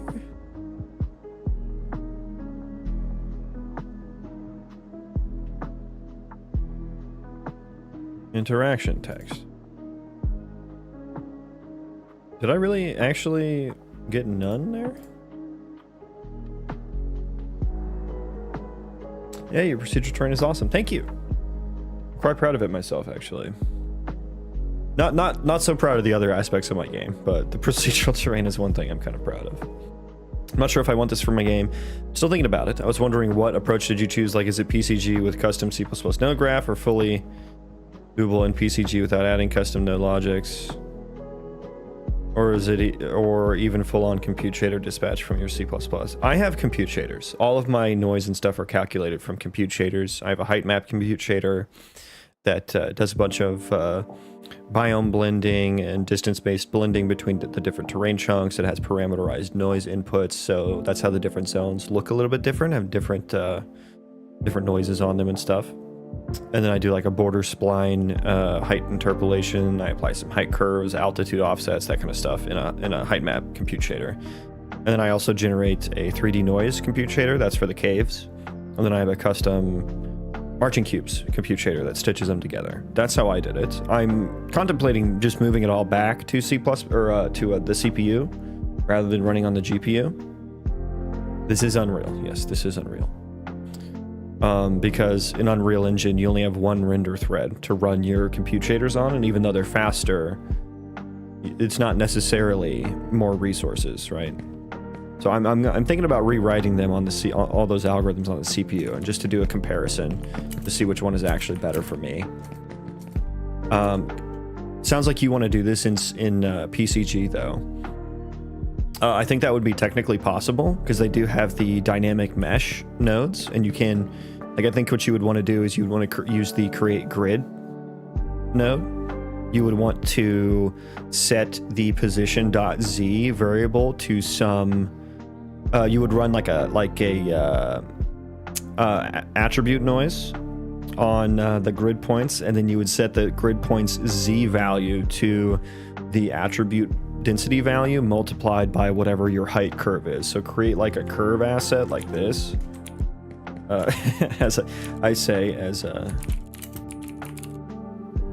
Like, here's my height curve that I apply. I apply this to all of my height map noise. So you want something like this, and this will make your terrain smoother.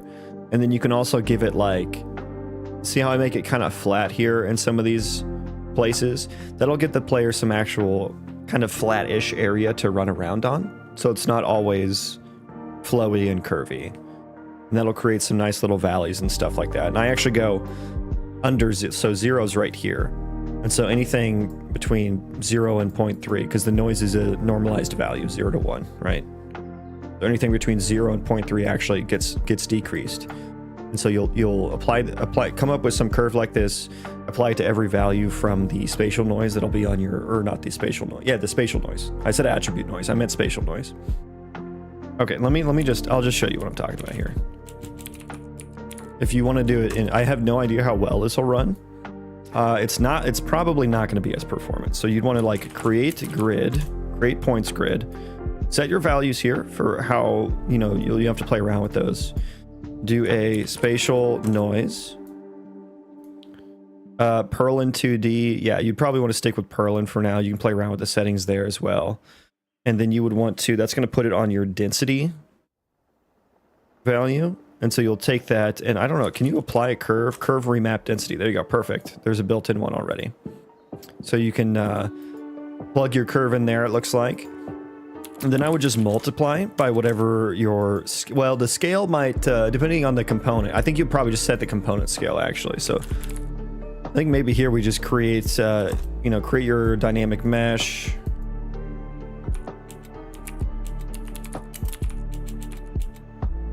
Let's see, what do we have here? Spline to mesh. Append meshes from points. So you probably do something like that. Then like you probably set the scale on this component or something. What is spawn dynamic mesh?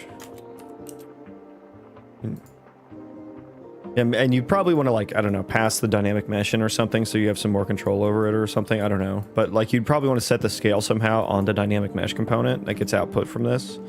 And then that will like increase, that'll make it actually big, right? Because it'll be tiny. It'll be very, very tiny. And this also is going to be very inefficient. This is not going to be yeah, I don't know what kind of mesh this is going to create actually. It just may do it in a bunch of boxes, which means you're going to be rendering a bunch of verts that don't exist. But you know, that may get you what you need for just some rudimentary procedural terrain. But yeah, you'll have to play around with it, see how well that works out.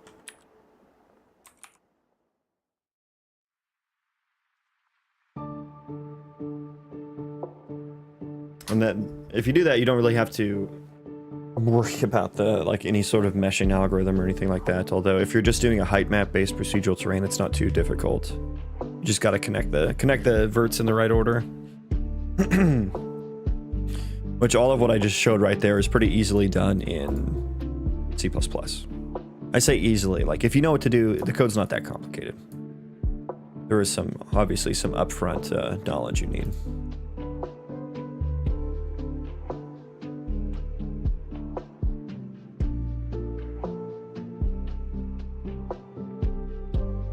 Yeah, C++ will be better for that. All the stuff I spawn on it though is from PCG. So all the trees and foliage and all that.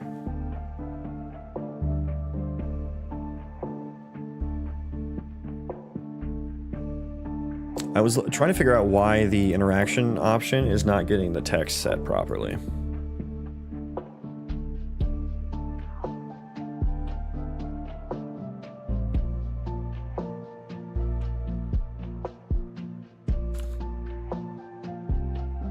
Let me go here.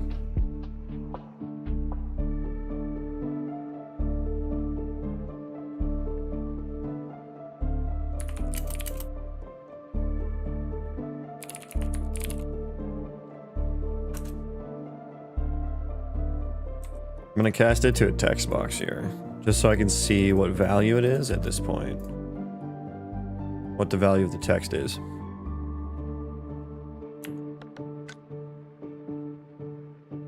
Wait, what? It's not fucking working anymore.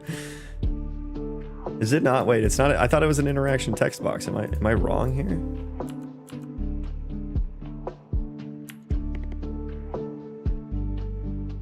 UI interaction text box.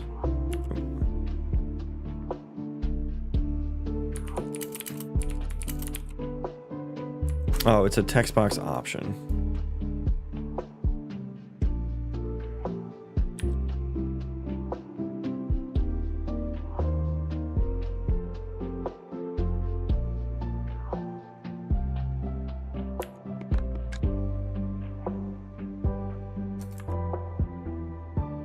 Wait, yeah, so this is null? Okay, I'm gonna need to see the stack trace on that one.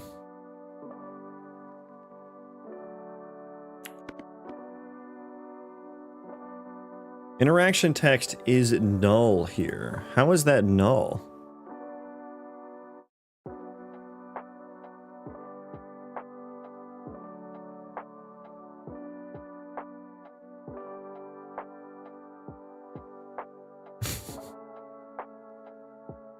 I'm confused on why that's null. How's my project wrong doing today? Not so bad. Not so bad. Oh, okay. Interesting, I'll play around with PCG. I found it kind of sad PCG run on the game thread. I know they're doing compute. You can run it fully. There's fully async processing now for PCG. So PCG command is PCG dot. What is it? Async. What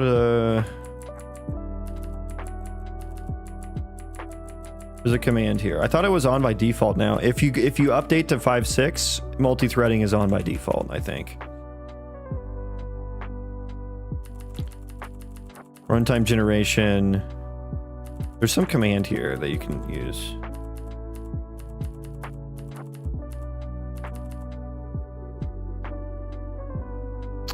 PCG.graph multi-threading. That's what you use. You can make it async that way.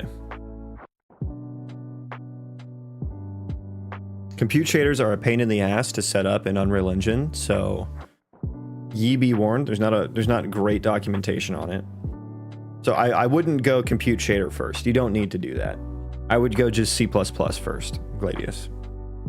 Do C++ first. It'll be a lot easier. You know, if you're just doing height map terrain, I don't think you really need a compute shader to run that, to be honest with you.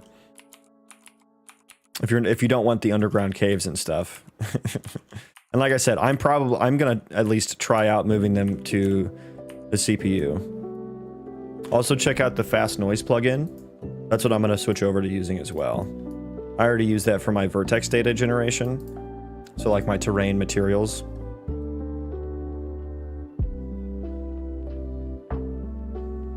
So I'm gonna start using that for the actual terrain formation as well.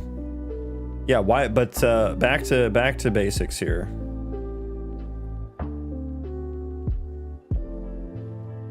I guess I can check that out real quick too. But that's gonna not have. It doesn't set the text because it's fucking null when it's so weird. How is it? I don't understand how it's null here.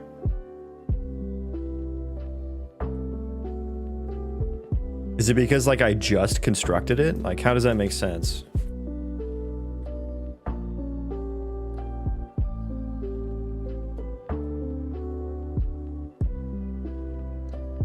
As UI interaction text box option. Yeah, where are my variables?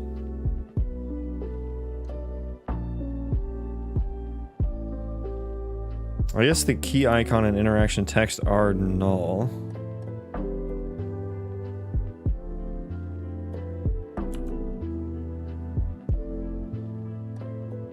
Now they're not.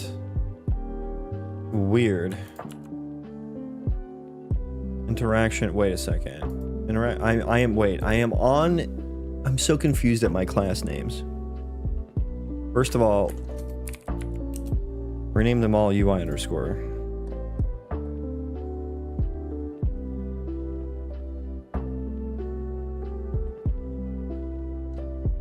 Okay, I'm gonna call this being called interaction text box is throwing me off. I'm just gonna call it interaction box.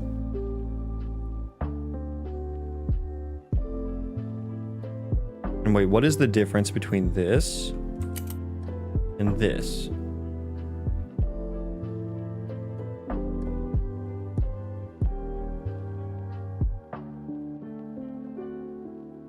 This just has a background on it.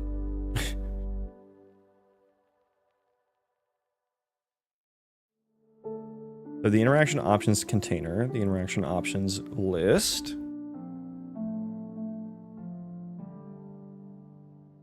Interaction text box option. Interaction text option. The interaction, I guess the interaction text option is what I use for the options list, and then the interaction text box option. Yeah, I don't like the name of this. Interaction text box option. Let's just call it interaction text icon.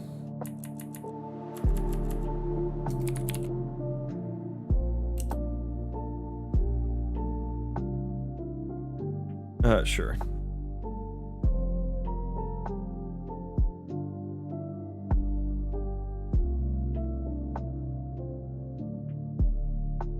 So we have the interaction box. That's the container for the interaction text icon. Okay. Now that hopefully that's a bit more clear. I have the widget. Main interact option, which is an interaction text icon. Oh, we set that to collapsed. Right. Interaction option slot is just a slot, right? So we're just going to set content there. An interaction text icon object. But it's not becoming...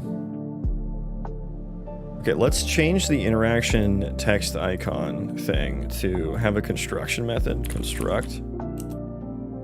And then, I guess we can...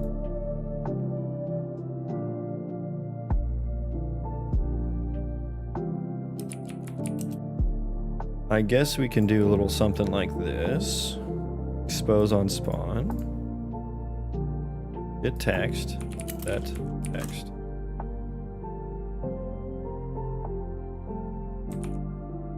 Right? I don't know why interaction text would be null here.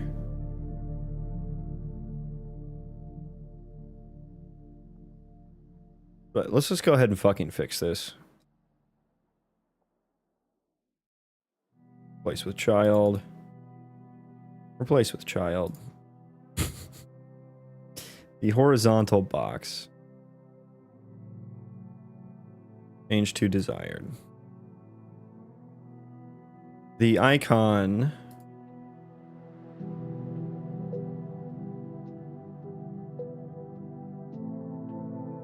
I guess I wanted it to, I wanted the icon to like automatically fill the space. But fuck it.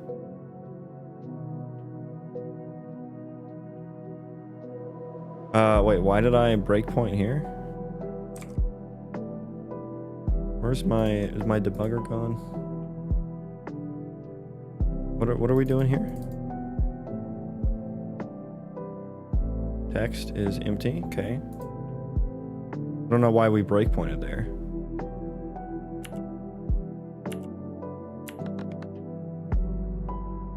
Why are we breakpointing here?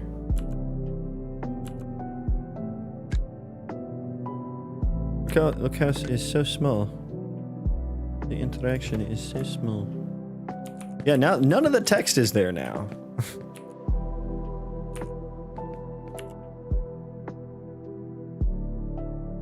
Oh, I'm just breaking things, man. I'm just breaking it, all of it.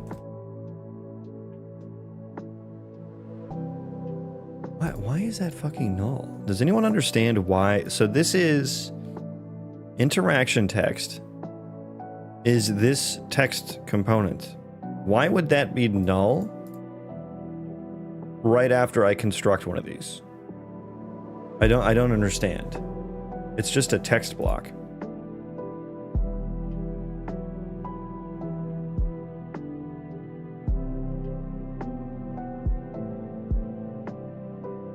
I guess I should probably just auto size this, right?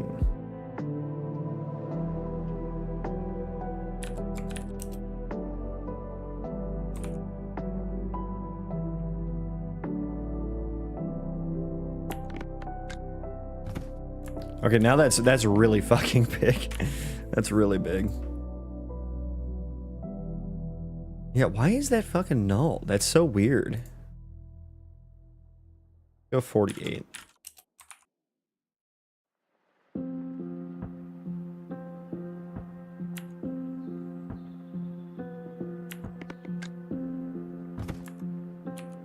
Okay, yeah. Why is it null? I'm so confused. I guess I didn't change the construction to actually pass in the text, but we'll do it anyway.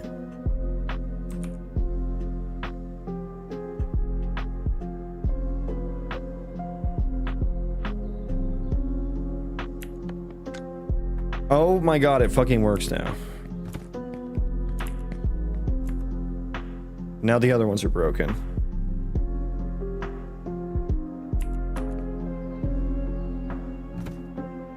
We did an update right there. Yeah, that's returning the wrong thing. Why? I don't understand. I literally don't understand. Why though? That does not make sense And it does not make sense as to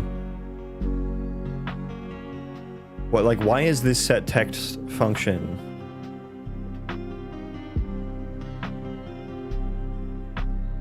why is this text function not working? Like, why is interaction text null here? It's so strange. It worked when I set it from the constructor. It worked. Odd, do you know anything about this? Apparently, somehow this is null.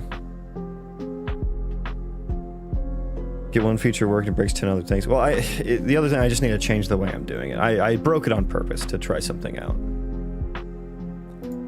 But yeah, this is... do I need to start ranting? Oh, I'm about to start ranting. I can feel it. It's building up inside me.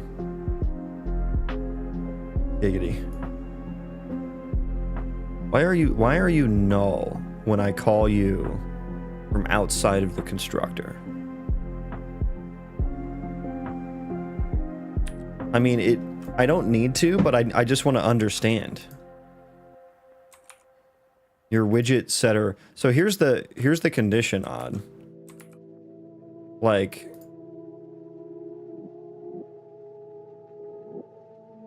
I'm constructing this widget. This widget has this interaction text here. And for some reason, I call this function on it. The interaction text is null here. It's null and empty. But that same function is called from the constructor and it's fine. I don't understand what's happening.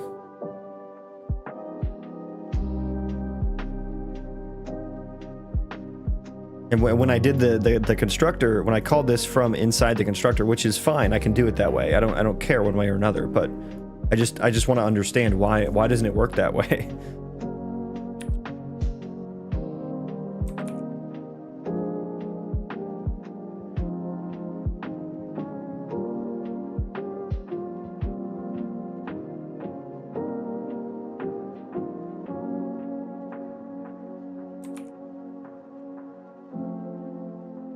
I suppose the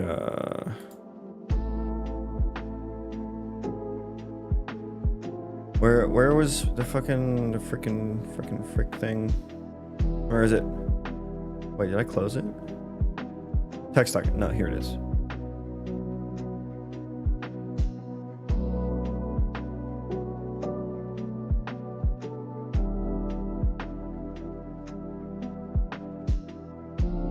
So set key and text, find references. These are the ones I need to update.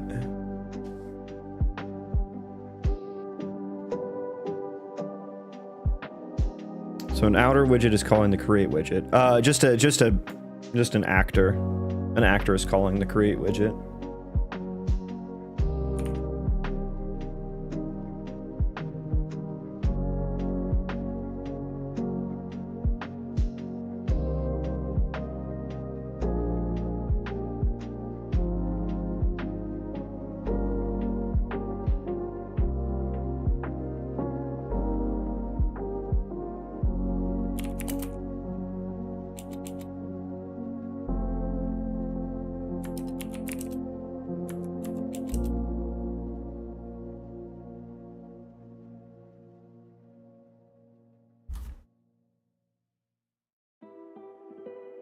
It's probably something that I'm doing that's messing it up, but I don't understand. I don't understand. Okay, I don't know that we need to set that. Aren't using it anywhere.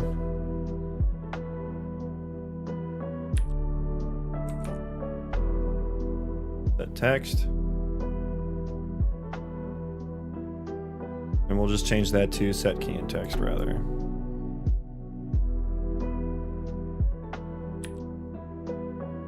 Interacting player. Do I need that? No.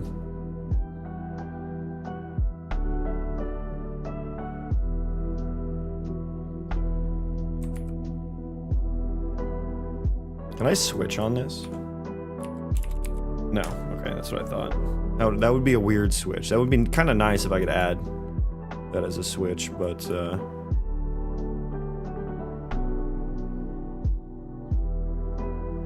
okay.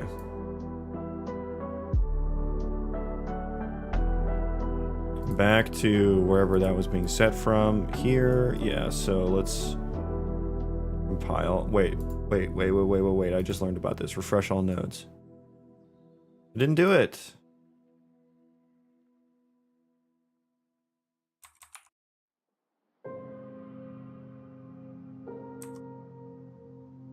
We don't need interacting player.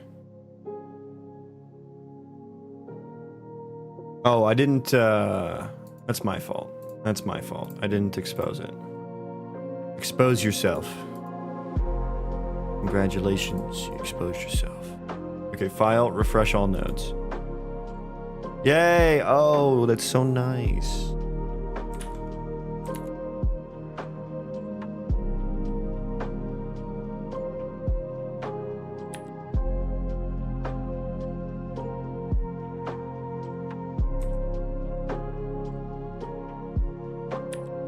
Who was it? Was it Dinnick that told me about that?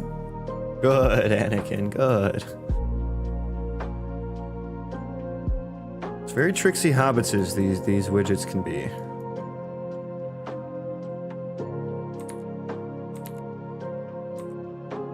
Tricksy hobbitses, indeed. That just got a lot cleaner. I think I created that before I knew about the expose on spawn checkbox.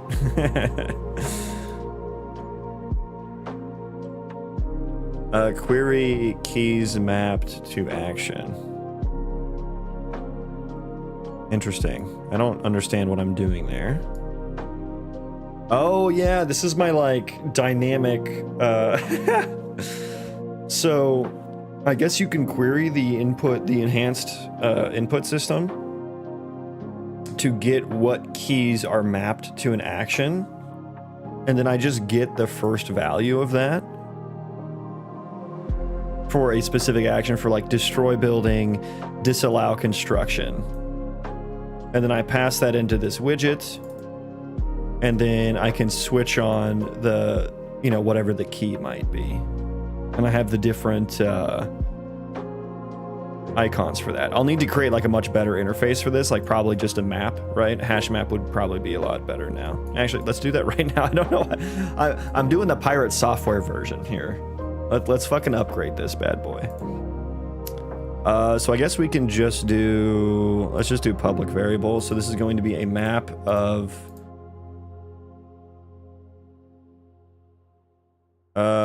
key to texture. Yeah, what is that? Texture 2D object, cool. Texture 2D, beautiful. Compile, save. This will be like key icon map. And then we can just, yeah, we can just fucking boom. Oh, I have to add them one at a time. That's really annoying. Oh, God. And I have to search. Can I do E key? Any key. No. Key. E. Keyboard.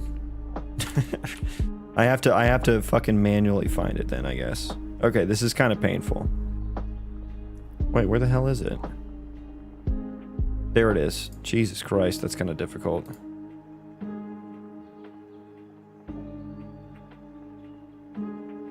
E, now we need Q. Oh, Q was easy. E was just the difficult one, okay.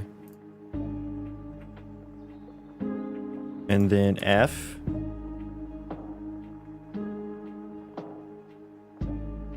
There we go. So I just need to get, or rather contains.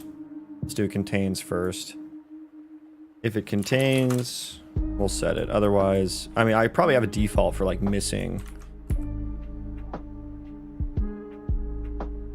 So if we contain it, is it find? Yeah, they call it find here. Oh no, it's yeah. No, that's fine. So does this return null pointer if it's not found?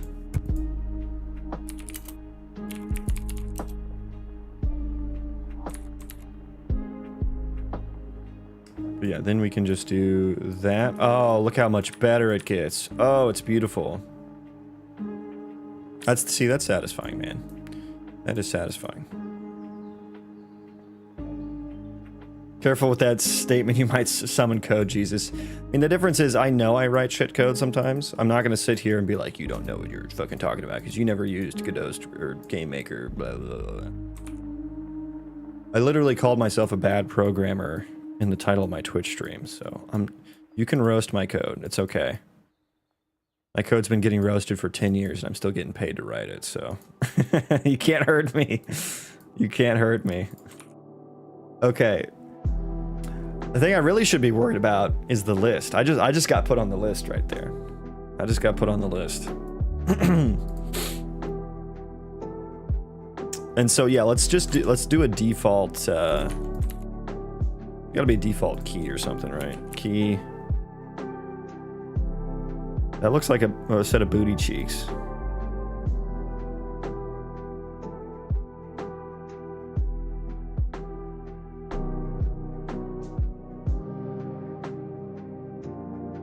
The mouse icon looking kind of thick, not gonna lie.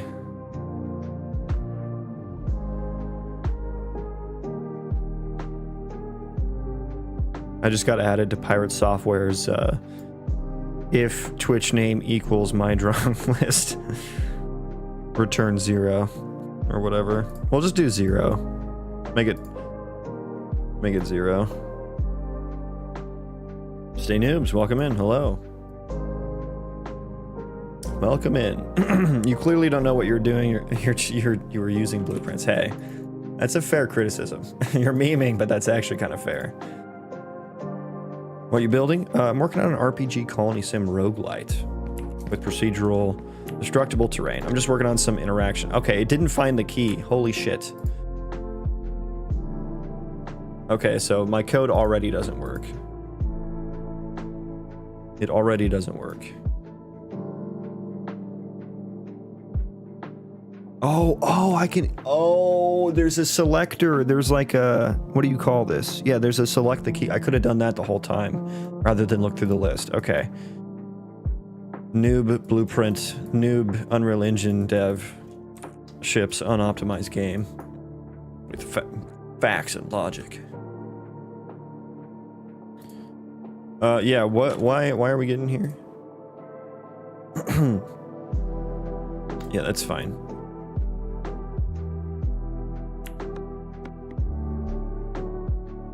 Bondi fired the Department of Justice Ethics Department. Oh, so Google's off the hook now? Hell yeah. Keybind is none.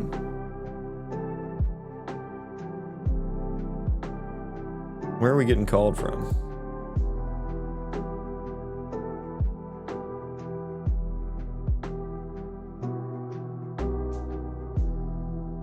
Does this construct new when you set content?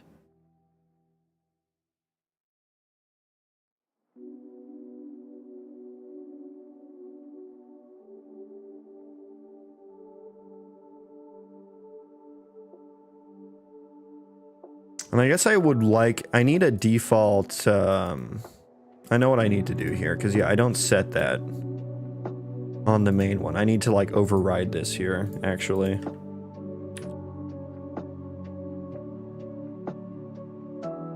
I need to override that here. So this is the main interaction, yeah, so I do need to cast it here.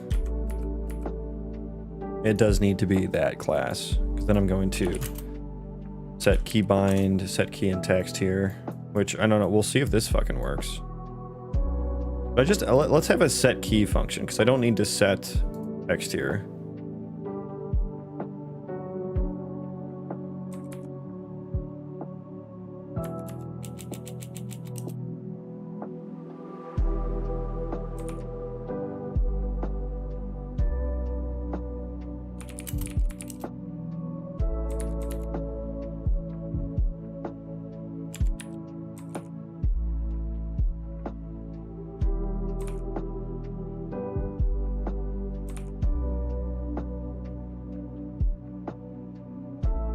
This was like what, set main interact option? Where the hell was that, man?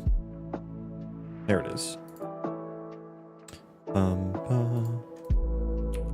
So E is the main interact button. Now, maybe I should query the key for that, so it automatically updates. Maybe I should just pass in the input action and then let this do the querying, actually. Ooh, I like that. That's even better. Now we're like, we are graduating, guys.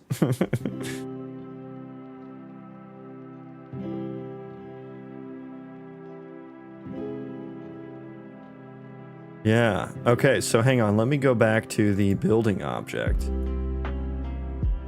I'm manually passing in the action.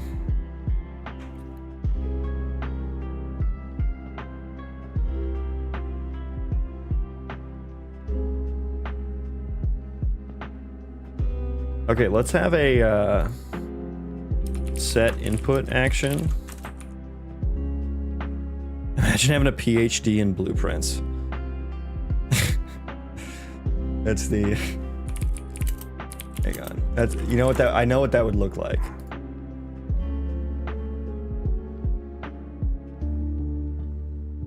This is the PhD. This is the blueprint PhD. This is what you get when you graduate from Blueprint Academy.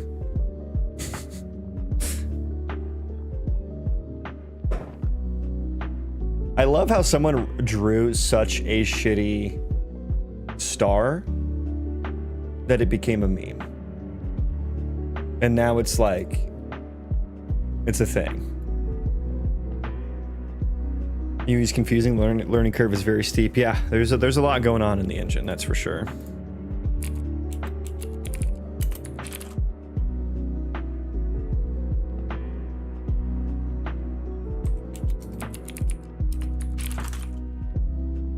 Get local player input, enhanced local player input system. Wait.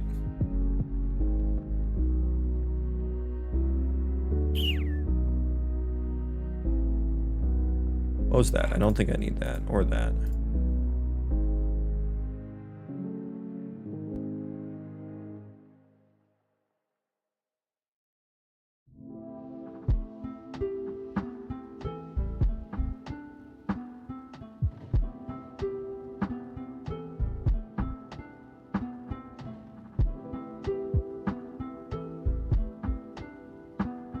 Yes, I am a solo dev.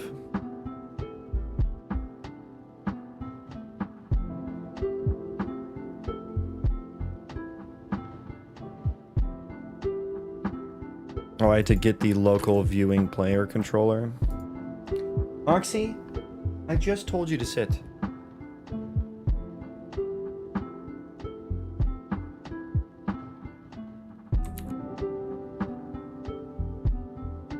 Okay, so we get that. Query, keys map to action, input action.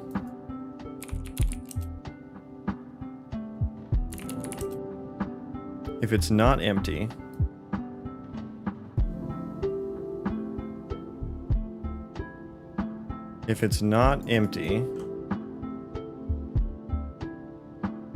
get the copy at the first index, and then we can set key based off of that. Oh, we are fucking giga chads now. Coding Jesus, praise me. Shit. Get owning player. Is that a controller? Nice, that'll work.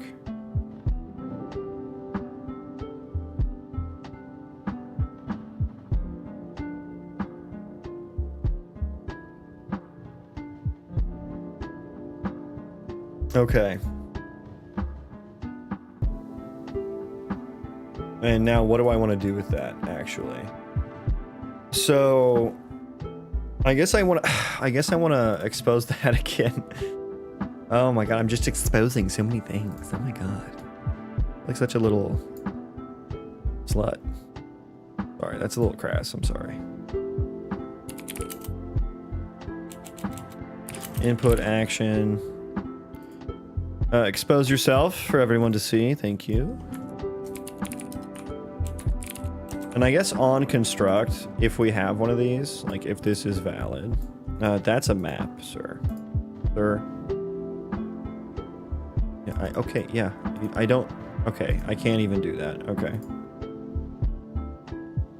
I don't need that to happen every time. Word to validate a get. If it's valid, set input action. Otherwise, set key. Do that after. There we go.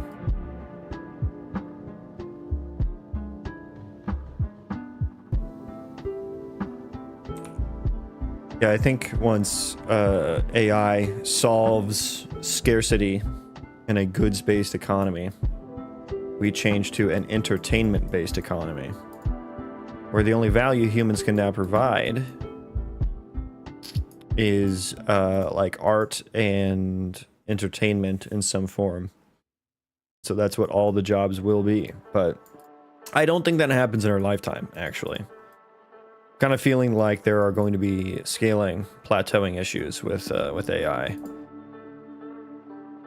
Because the artificial superintelligence is not the switch flip moment that does not seem to be the switch flip moment that the science fiction authors of the 80s foretold. It seems to be quite inconsistent, the AI outputs and stuff. It's like intelligence is not like a kind of like an all or nothing kind of thing. So yeah, we just now pass in these things. Oh, this is so much fucking cleaner, dude.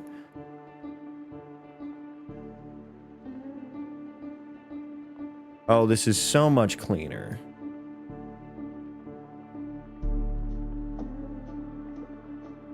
And then watch this. Boom, gone.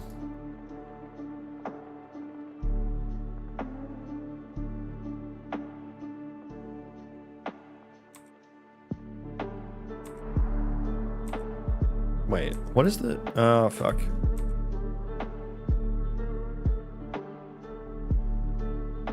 Okay, I guess we're keeping that reroute node there.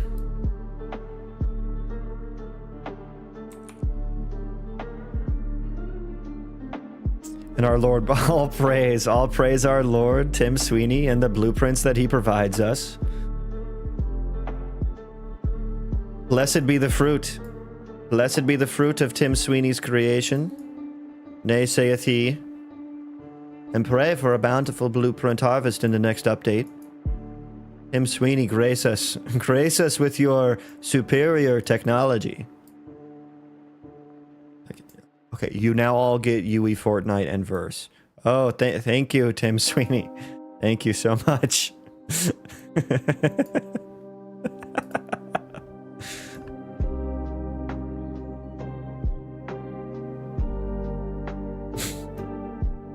Our God has granted us a gift. May the Lord open my blueprint files with no corruption. Has anyone watched Handmaid's Tale? That's what I'm picturing in my head as I'm saying this. Blessed be the loins of the sweet Sweeney that giveth. Odd, I need you to write some religious, like some I need you to write my ideology, like precepts and stuff when I get to like the religion part of my game. You seem to have quite the knack for it.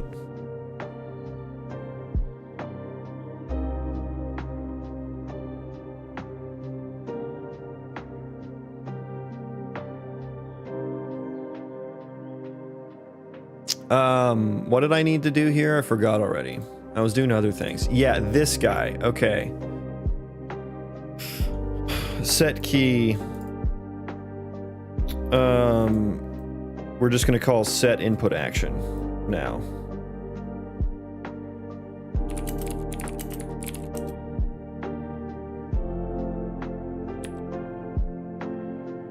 then this is going to be just interact. And it always needs to do that because this is the main interact option. So we're going to kind of override whatever the caller gives us there.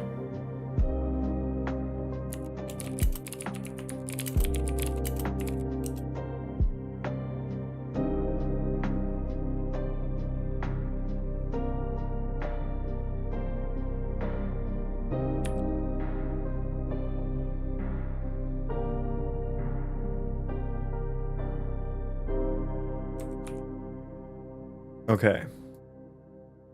Beautiful. Beautiful. Why am I breakpointing here? Why did I automatically breakpoint there? What's going on in Twitch chat? What do you mean? Okay, my keys are not getting set properly. They're all E. That's not what I wanted. Okay, it's not working.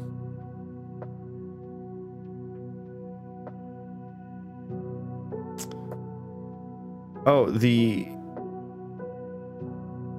okay, we're not getting the local player subsystem, are we?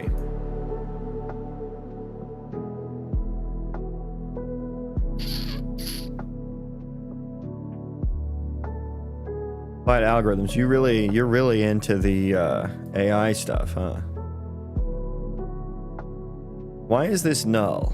Why are you null? Maybe it doesn't have an owning player yet?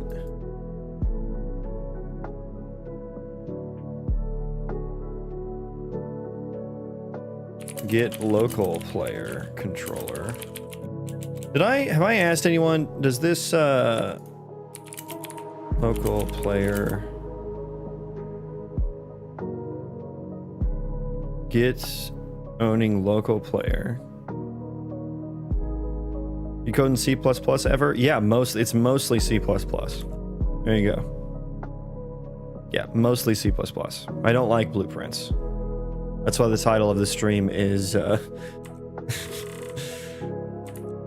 Noob Programmer Rants About Blueprints. Now, what's null here? I don't know which one of these two is null. I guess it was the input subsystem. So I guess let me check is valid here. Maybe it's just not valid at first and we have to wait for it. We'll just print string here. Invalid input system. Which language to learn for AI? English.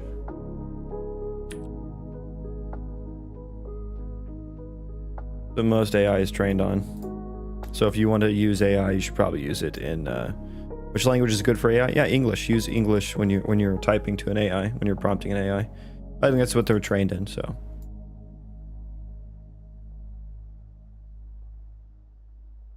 Okay. I know that's not what you're asking. This is kind of one of those situations where if you have to ask, then I don't think you're ready. I'm not trying to gatekeep at all, but you may want to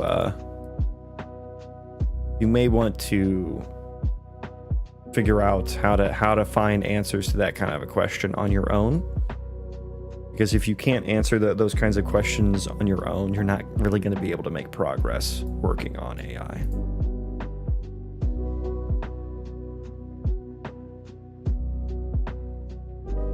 And the way you find answers to that question on your own is by typing that into Google. And I'm not trying to be mean here, but you need to learn how to do that, or else you're not going to make it very far. Yes, I am being a bit sarcastic, and I'm sorry. But yeah, it's one of those. Hang on. I have a clip for this. You have to.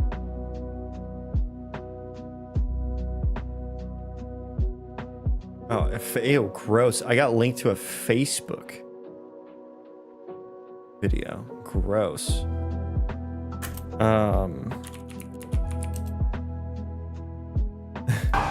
There you. Okay. Clip time. is. Where? All right.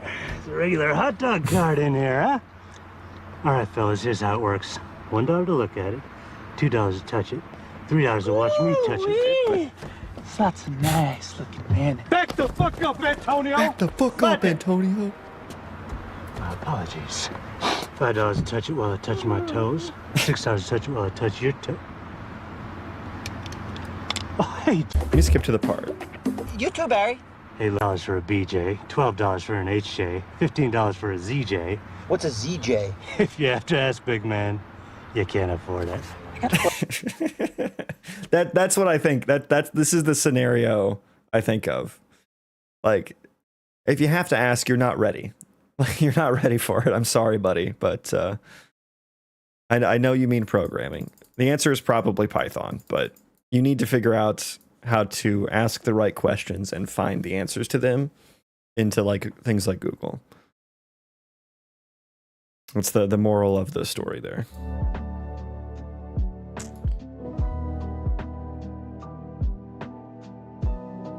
Can you tell us the context about your current blueprints? This is all like interaction interface stuff, really. I'm kind of off in a side quest.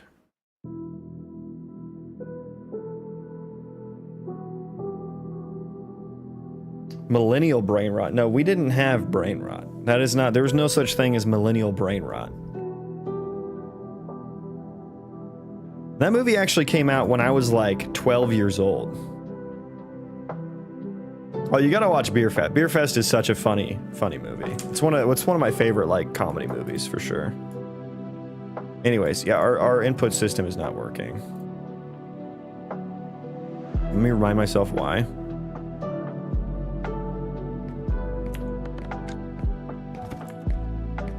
Yeah, and they're all defaulting. They're all going E here.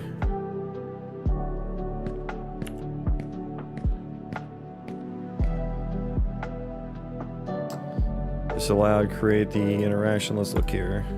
How many invalid input system logs did I get there? Did I ever get a valid one? I guess is the case. Maybe I'm calling this too soon before it has like a reference to the owning player or something. Are we switching between UE and writer? You can do like if you hit Windows key tab, you can create new desktops, and then it's Control Windows key left and right arrow keys. That's just a built-in. This is a built-in Windows thing. From when did you start coding and AI? I started coding when I was like 16, so it's like 14 years ago. But I don't know what you mean by the and AI part. I started talking about AI when you asked about it. How would you design a fallback or error handling system if isValid fails and shows invalid input system, especially for packaged builds? Are you talking about what I'm doing right now, or are you talking about something specific to what you're experiencing? It's taking a long fucking time to render my output logs, probably because I haven't cleared them in forever. So we're just gonna rebuild here.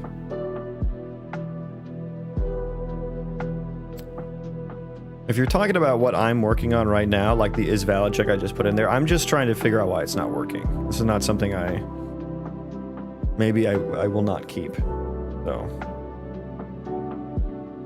I think maybe the player controller is wrong, so I'm just trying to troubleshoot here. I'm not actually like writing production code that's gonna get shipped. Production noodles. Production noodles. These are some nice al dente, undercooked noodles. They're not ready to ship. When is Alpha 1 release? Ask me again in 5 years.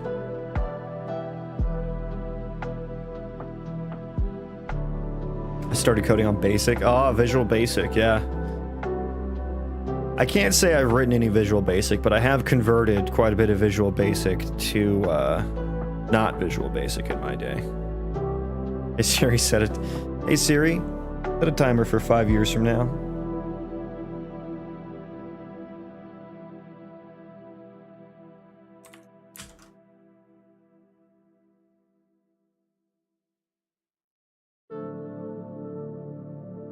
Did that set a timer for anyone? Is anyone playing me out loud on their speakers?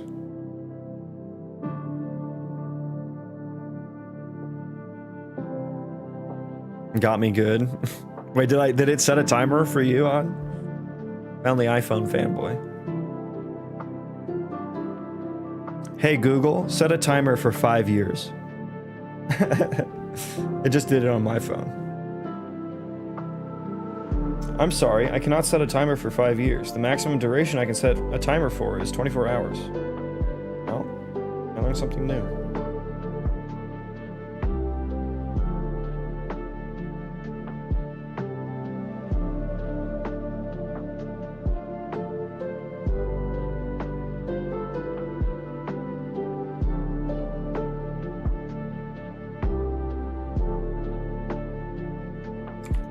This guy calls it Blueprints production code. I know, the horror. The horror. This is my own stream. Why do I have my own stream down here? Go away.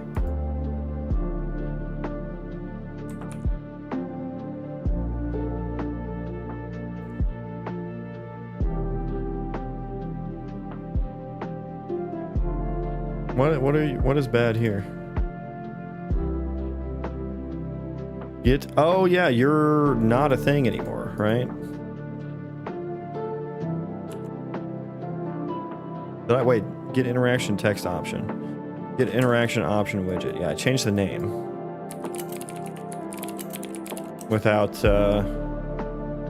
doing a redirect. Well, that would be why that happened. That's fine though.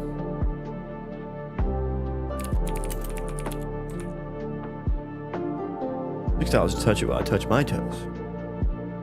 $7 to touch you while I touch your toes.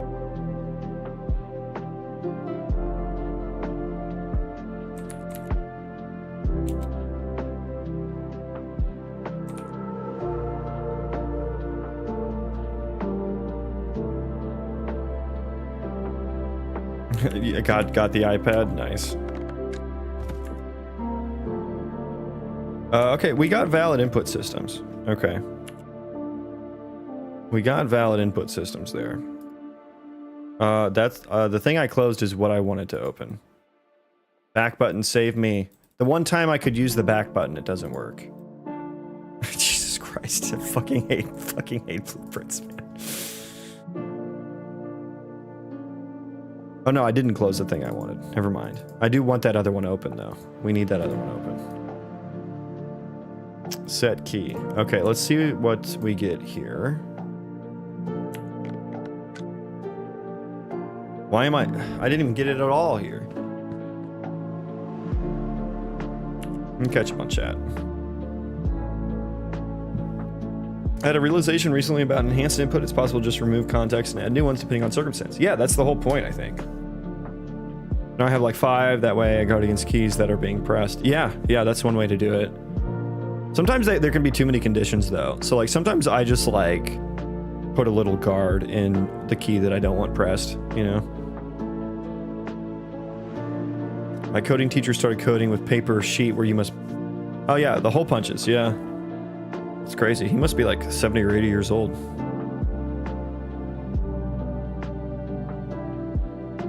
Turbo, classic, GW, and turbo basic. Okay, I don't even know. These are forgotten. These are forbidden techniques that I know not.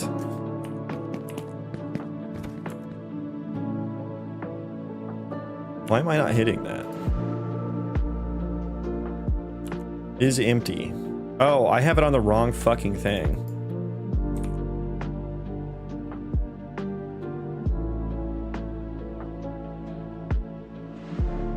Sir, you are really good at what you were doing. Thank you. Thank you.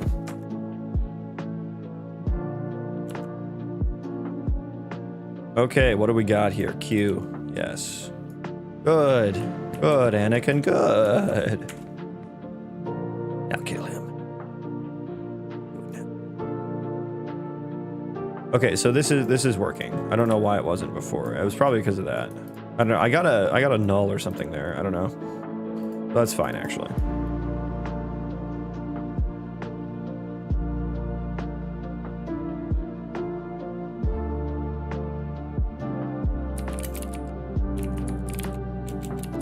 Anytime I see noodles like this long, I'm like, get those out of here. Get those out of here.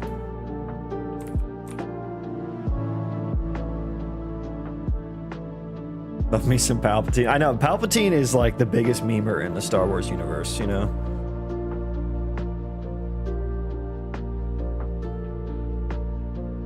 Sir, can I be your assistant? Sure. Sisty's nuts. Fuck. Oh. Wow, I'm sorry. You didn't deserve that. I'm sorry. You didn't deserve that.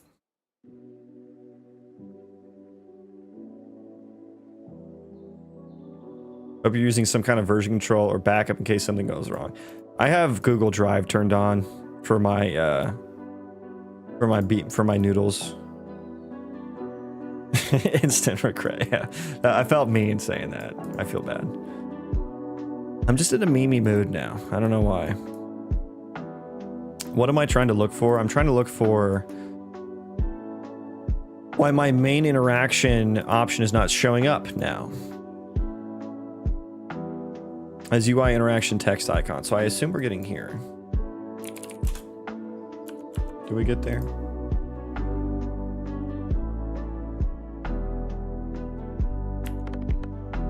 Yeah, Palpatine was the only saving grace of the prequels.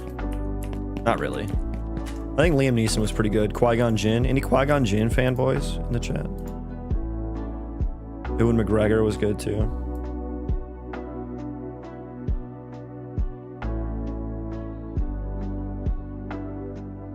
Jar Jar Sidious.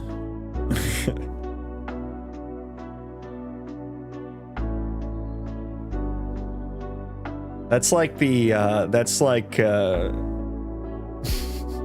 some real scorched earth, burn it to the ground like type writing if Jar Jar would have been a Sith. Anyways, the interaction object is not a text icon. It's not a UI interaction text icon object. Wait, yeah, that's right. It's not.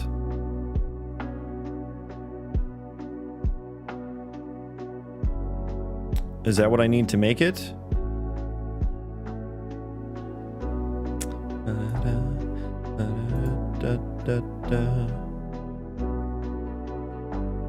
No, yeah, it is. Yeah, it is, actually. Wait, what?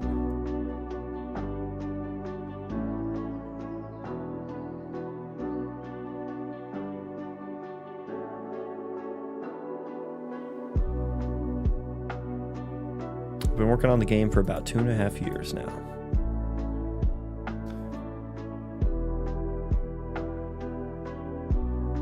Sir, I'm 18. How can I become like you?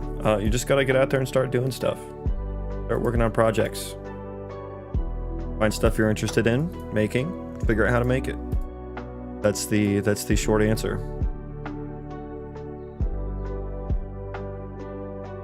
Figure out how to find the answers to your questions so you can move forward, that kind of stuff. Let me throw the breakpoint back on there. Or it's still there.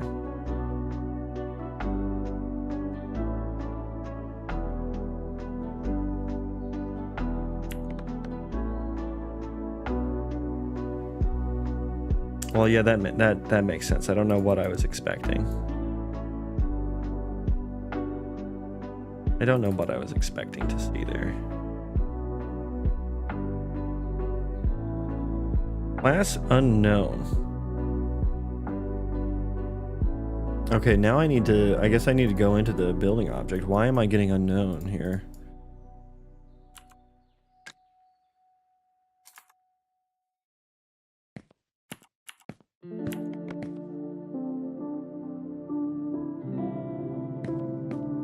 We're not getting there yet. Oh, because we were in build mode there for like a frame, right? Because the menu was open.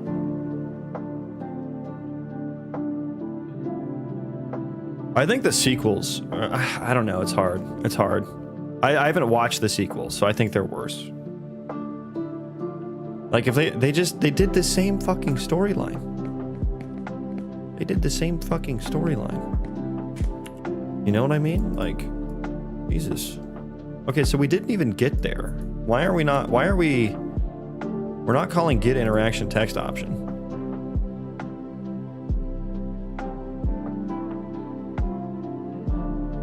Which is now called get interaction option widget. That might be why. That might fucking be why. Apparently you can't override functions when you're at runtime. Or they just don't exist. No, they do. You just, the spaces, man, the spaces. Okay, I gotta copy all this.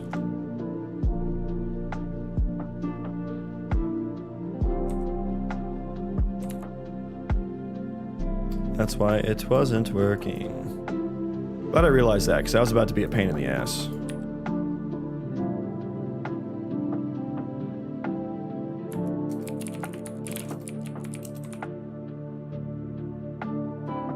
Refresh all nodes. Okay, that doesn't work apparently. Oh, that's so annoying. I wish I could why can't these getters and setters? Oh, you can do this. Okay, I didn't know that.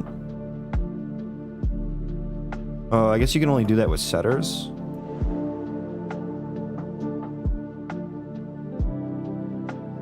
That's most of my case, so. Yay, it works. Yeah, delete this entire thing. Get interaction text option. Goodbye. Goodbye.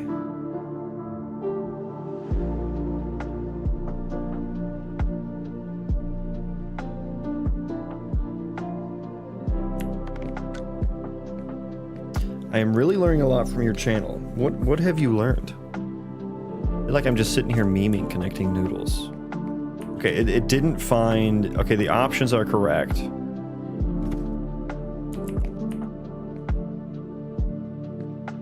Okay, yeah, when it's null, I need... we actually need to do this.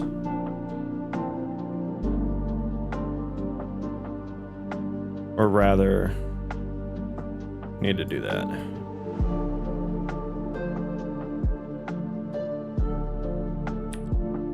But the icon wasn't correct here, so it like didn't update here or something.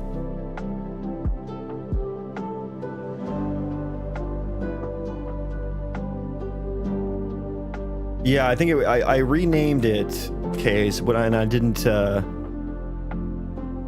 I renamed it without creating a core redirect, which if you do the refactor rename in Writer, it'll do that for you. I forgot to do that.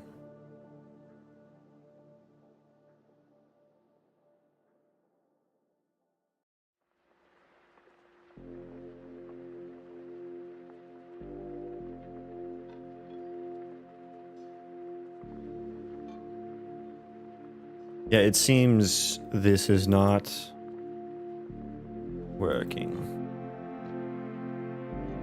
God, the back button.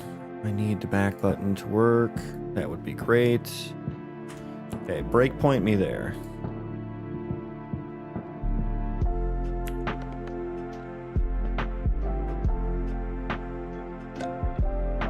Okay. Well, no, that's I didn't want to continue. Start it again.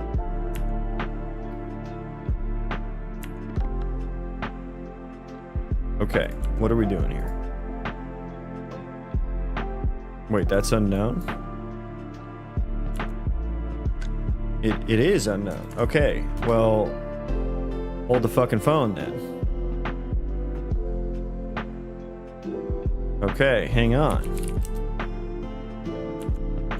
Why?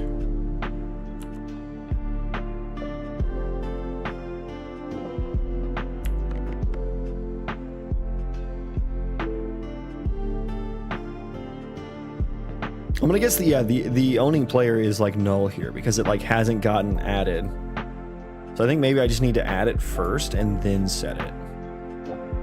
Or probably Gucci after that.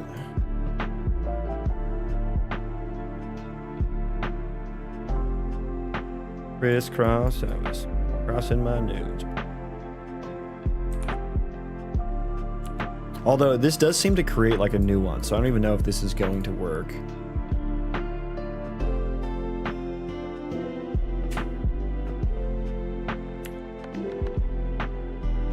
Nope. Nope. Nope. Definitely no. Okay, yeah, so it's the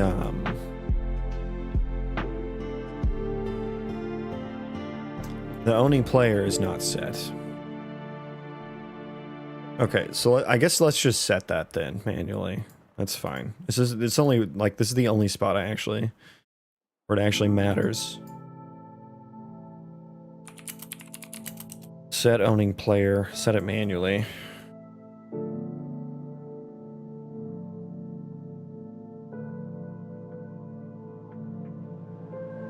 Get local. Oh, come on, come on. Get local player controller.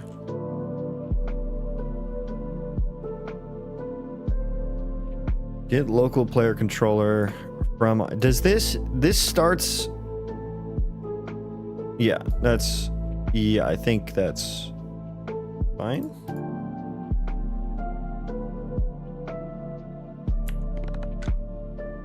Okay, now there's nothing. Okay, now it's not showing up at all, which is weird.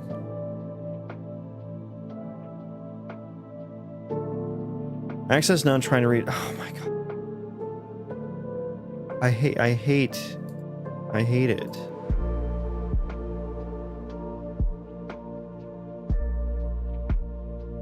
Why is this so difficult?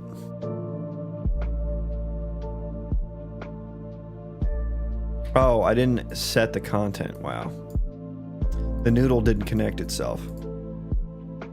C++ would never. Okay, so it's there, but it still ain't rat.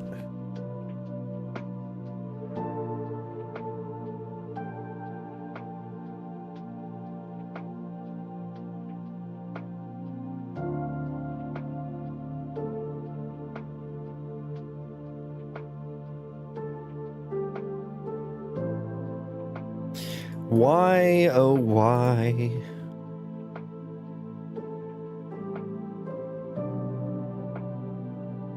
I didn't hit the breakpoint that time.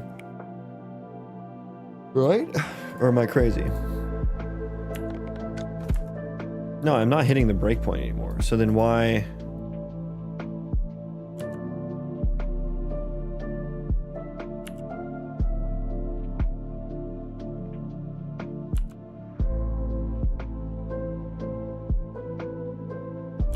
It's just not updating?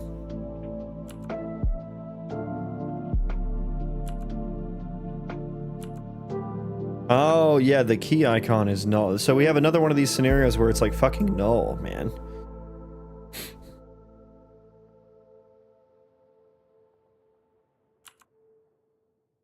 I don't get it. I guess they just have to be set on construct.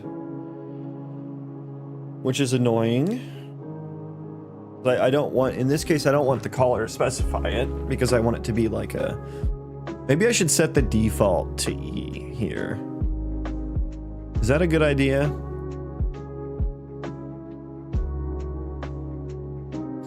That would allow me to delete all that. But then I'll just need to make sure that the callers don't set it themselves. For this one case, which feels weird. I would rather have it not so brittle, right?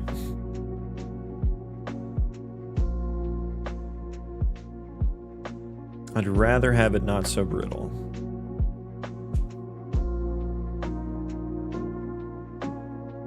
But I don't know what the hell. Let's just default it for now. I'm tired of like going back and forth on this. Set the default. Interact. Well, I guess maybe the default key should just be E. That should set it as well. And then, yeah. Yeah, I don't want to apply the default because then I can't ever use a key. Okay, it still doesn't work. What the fuck, man? What the fuck, man?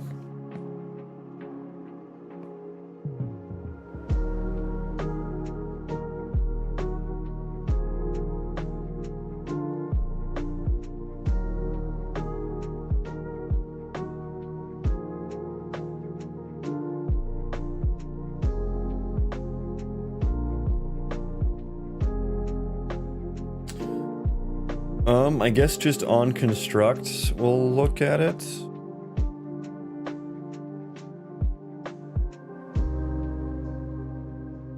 Key is none, input action is none. Okay, where is this happening from? I don't know what that is. Go away.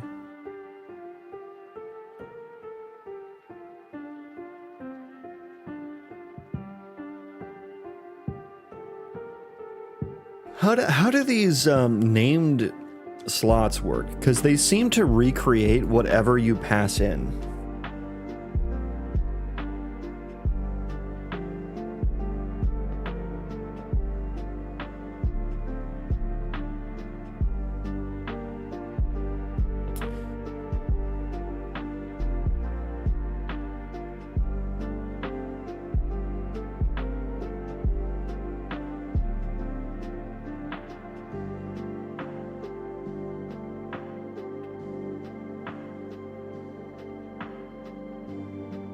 You're really gonna...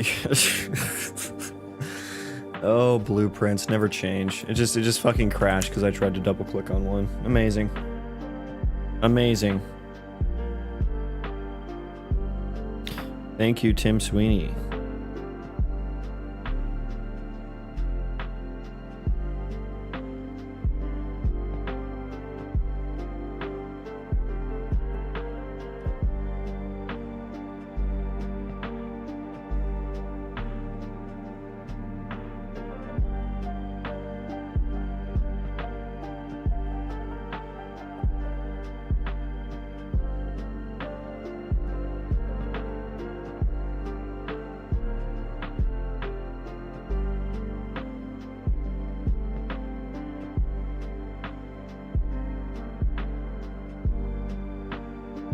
Sorry, checking emails, make sure I don't actually have to do anything right now. Okay.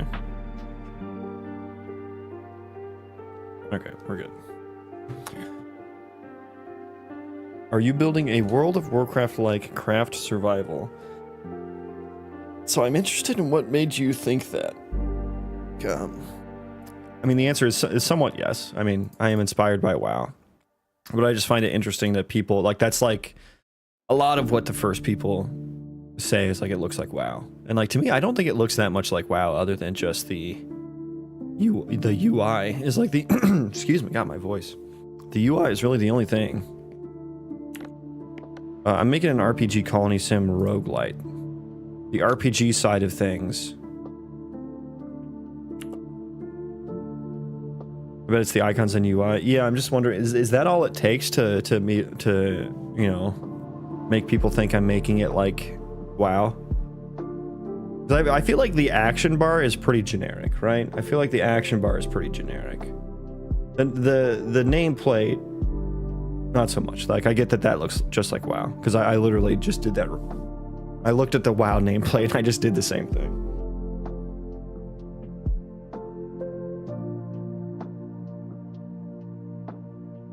Some game dev, welcome in. Hello. I like classic WoW. I do too. I don't hate it. I find it interesting that so many people jump to that so quickly. But yeah, I mean, there will be some survival elements. You know, there will be some elements from vanilla WoW. So yeah, I mean, kind of. There's a lot more to it than that. But yeah, kind of is the answer. Anyways, completely lost my flow because blueprints crashed and took forever to load back up. Now, do you guys think it would be, if I just got rid of all the WoW icons, at that point it would just be the nameplate? That would be WoW-like. You think I still get just as much?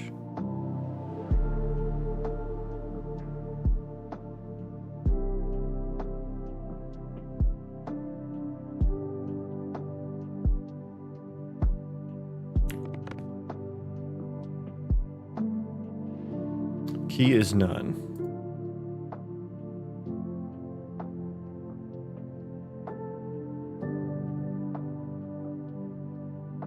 Key is none.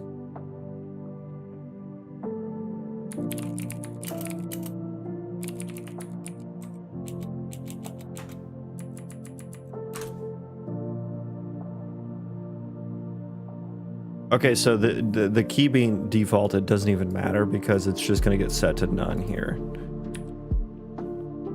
Do I just need to manually make sure? This is so annoying.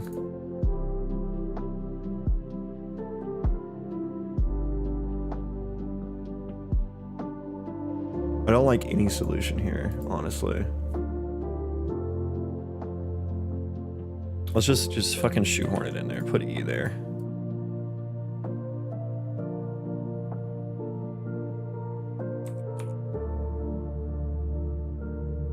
Honestly, do I even need this to be a function anymore? I don't think so. Let's just put it directly in the... Just put it directly in there.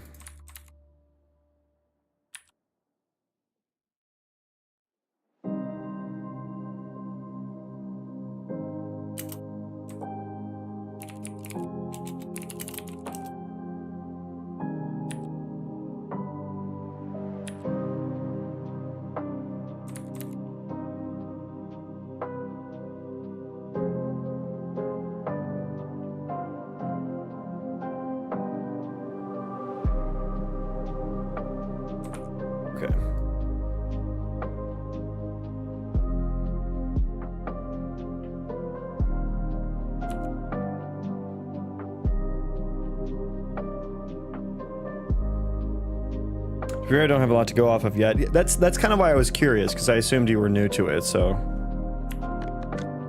Okay, finally it works. Finally. Okay, we fixed it. We fixed it. Took fucking hours, but we did it. Jesus.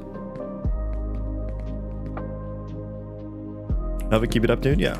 I can show off the game a little bit. Off the game a little bit here. So it's got procedural terrain. That's kind of like where most of the work is gone. And I think you can see that.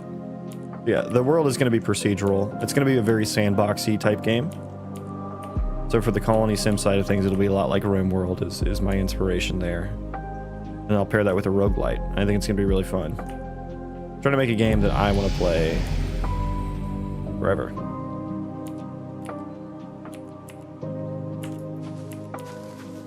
Yeah, here it is.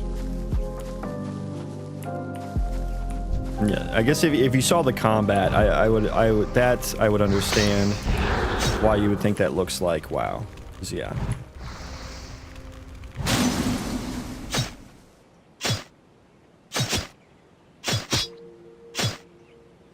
Vash style forever. What does that mean, Adder?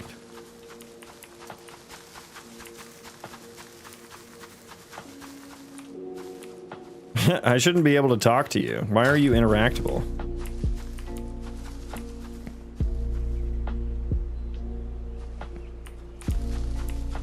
Why are you interactable? Anyways, I'll have to fix that too.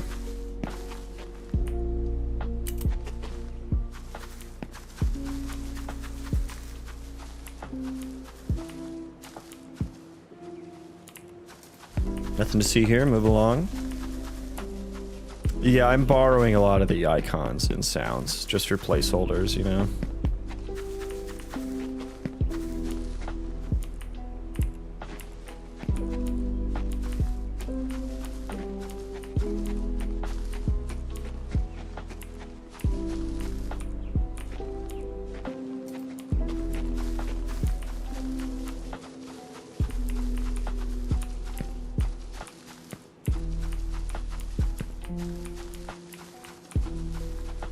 Oh, Team Vat. Yeah, I've seen them.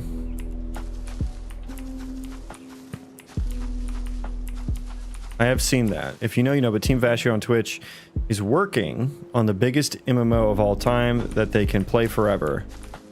But she infinitely stares at documentation and lives off microwaved gruel in a mug. What? I didn't know about this lore. I have seen them streaming, but yeah, every time I see them, it's like, yeah, the same thing. It seems. Like, I don't think I've ever actually seen them actually do any game dev. So that makes sense, I think.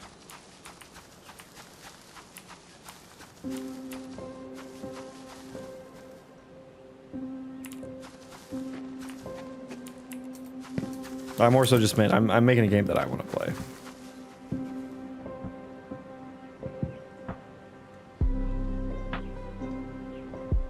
If you ask her to blink 3 times if she's held captive, she just goes AFK till you leave. What the fuck? This is some lore that I did not know about. Movement of your character, did you make the animation blueprint? No, this is all the ALS C++ refactored plugin. I have edited it a little bit. I built like the animation instances for like the casting and stuff like that to work with like the WoW animations.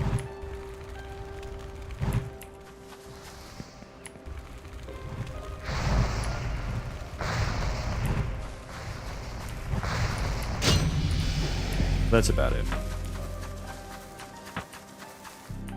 It's a wild subplot lore of Twitch.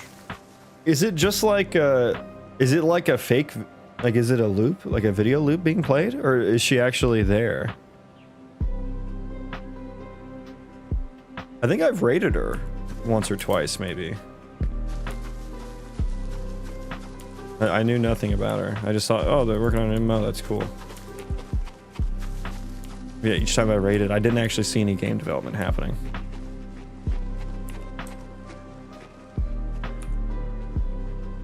Okay, let's get back to work.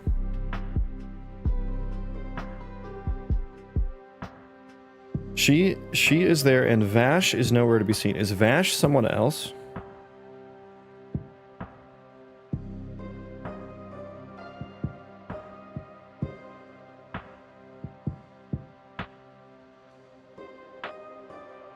Oh, the boyfriend. Oh, interesting.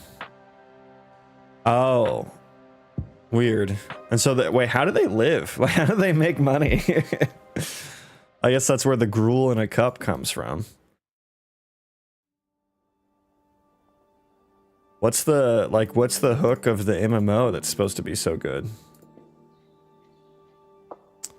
This works now, I guess. This works now. The game is his idea, but she's the one coding, but she's not actually coding, though, is what we're saying.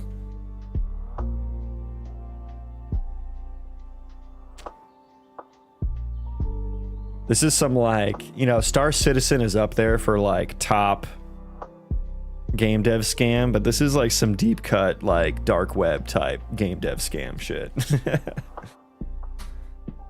I see your love for BPs grow. It's even in your title. Yeah, that is what my title says. Yeah. Welcome in, Morning Juice. How you doing? I guess we're talking about Team Vash and the lore therein. They will not say, as they do not want people to steal the idea. That's the biggest meme in game dev. That's the biggest meme in game dev, that someone's gonna steal your fucking idea. Go for it. That's the easiest part of game dev, is the idea. That's the easiest part.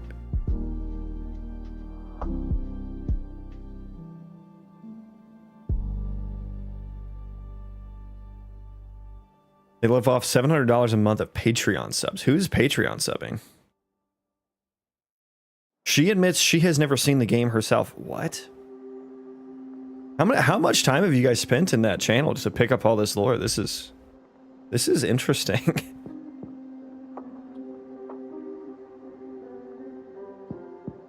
How she never seen the game isn't programming it, but I don't think she is programming it. I think what we're saying is, like, every time she's streaming, she's just staring at documentation or something.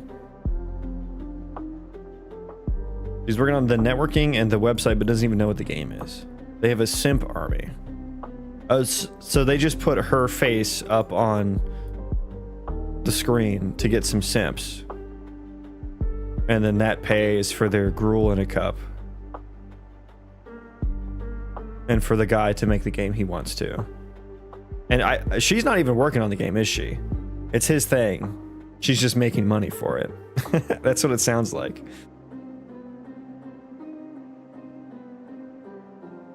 I used to go when she was actually programming in UE. Oh, really? So she has done some game dev, but then it went nowhere. Their Discord is really interesting. It's a mix of bots, simps, and people asking if she's safe. Oh my god.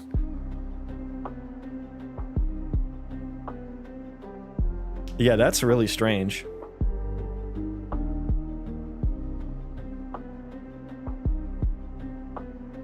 That's really strange. Hang on, let me I'll take a little peek here. You like No volume, please.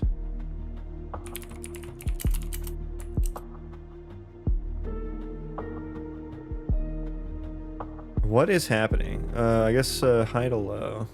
It's like the same screen. Oh, there's me. That's crazy. There's me. I don't see her on. Because usually she's got like a decent amount of viewers, right? She's got like, I don't know, 20 viewers, 20, 30 viewers. At least that's what it seemed like. This is a very interesting lore. Yeah, hope she's all right.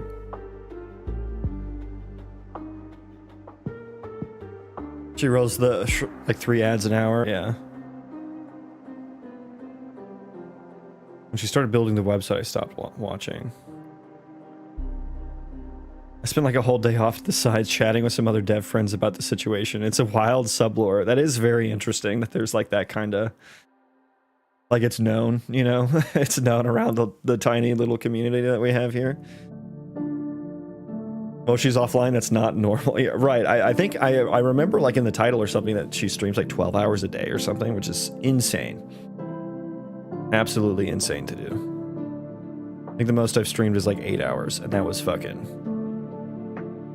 That was fucking. I'm just gonna, that's where that sentence ends. Let's actually do some work though. What do I want to do next? I just refactored that, so that's working very nicely. And I was doing this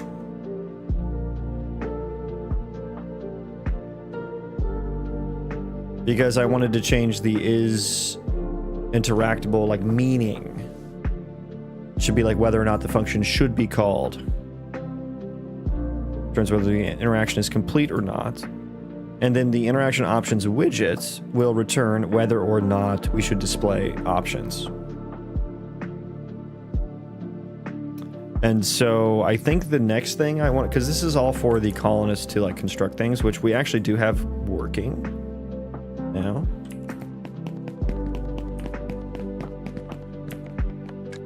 We actually do have working. Join my colony, thank you. Do task, construct this thing. Done. Now he needs to stop constructing. He needs to stop. You need to stop.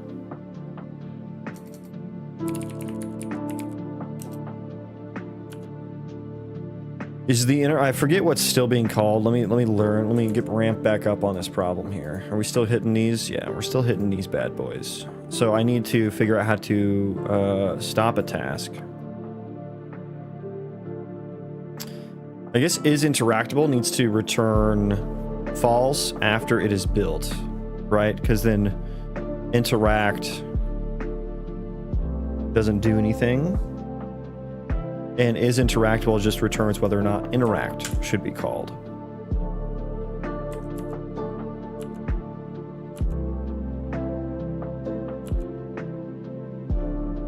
Whether interact should be called.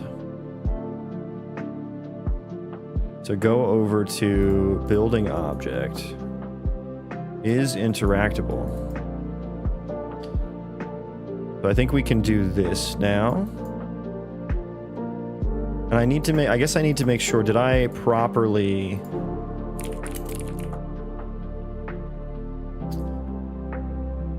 detach that?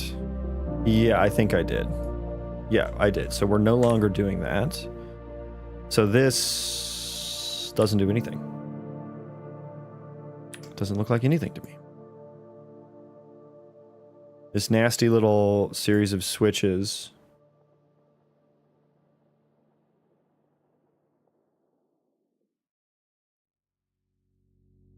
Get scooted on over.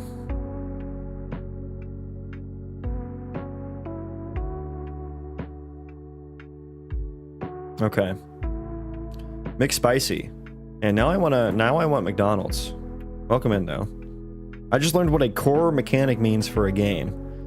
Do you know this concept, and what is your core mechanic? Oh boy, that's a kind of a good question actually. I kind of meme on like the concepts that game developers or game designers treat as like, you need one of these for your game. You know, these are, yeah, game loop is one of them. Adder already knows. Game loop, core gameplay pillars. I feel like core mechanic is going to get added to the list. So Pirate Software's got a list. I've got a list too. Do I know what a core mechanic is? I mean, like, I know what that means from like a conceptual, just like from the word itself. Like, yeah, it's just something that is, you know, and a foundational to your game. But it's like, what is your core I don't know if you... It's too like there's too many variables in game dev for there to be absolutes, right? I guess that's the rational way to explain what I feel. Which is rare that actually happens, but like, why do you only need one core mechanic? Why can't you have multiple, you know? And if you have multiple, then neither of them is a core mechanic, right? They're both just like major mechanics maybe. But if I had to pick like, what is my core mechanic?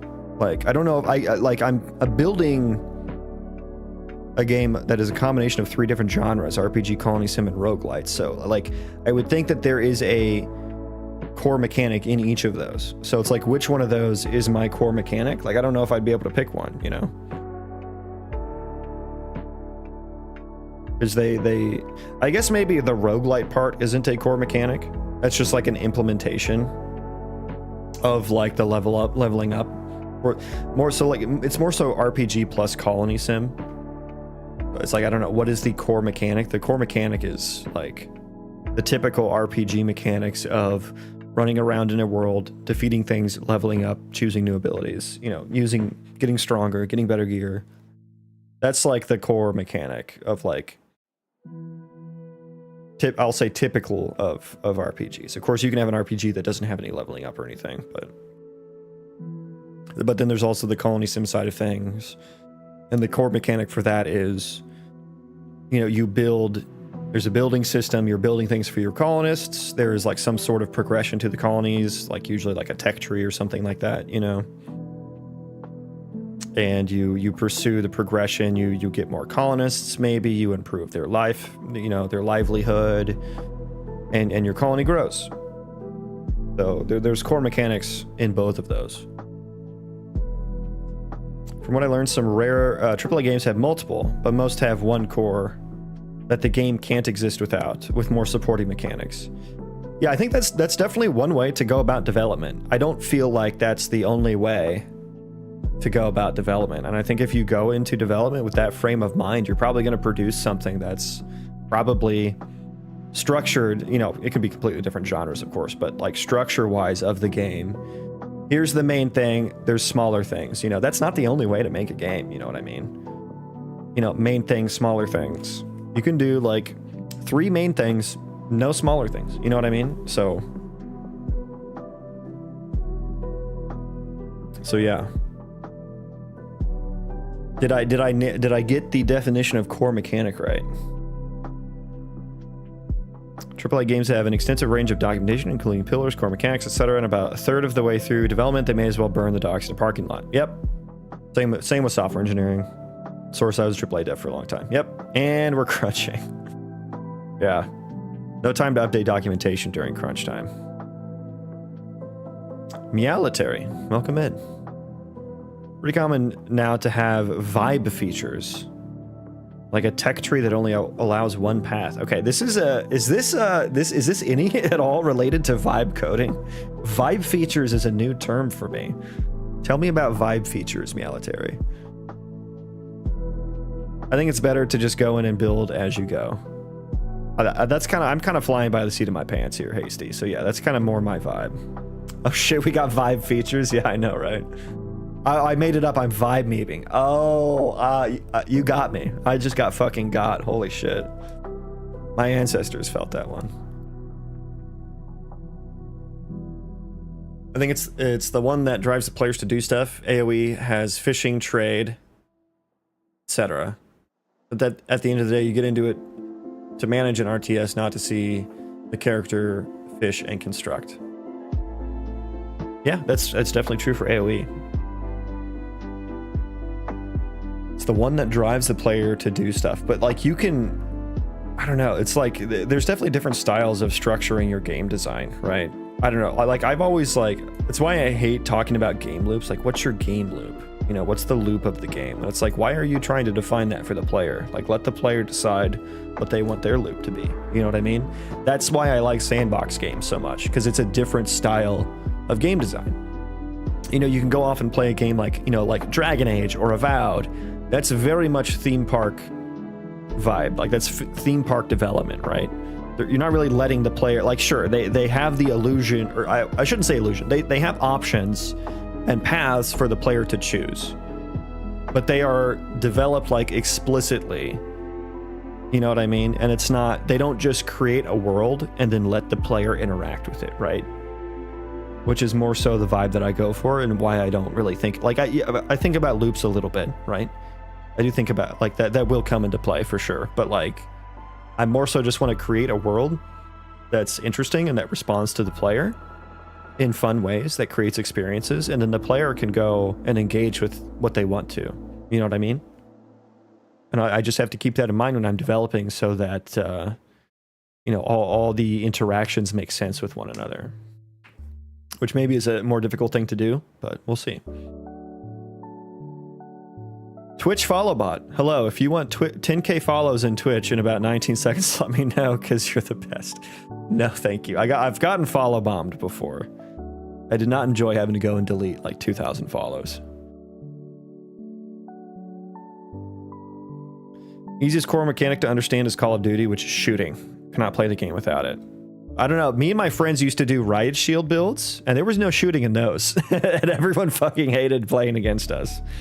In Modern Warfare 2, you go tack knife, riot shield, Simtex grenade, throwing knife.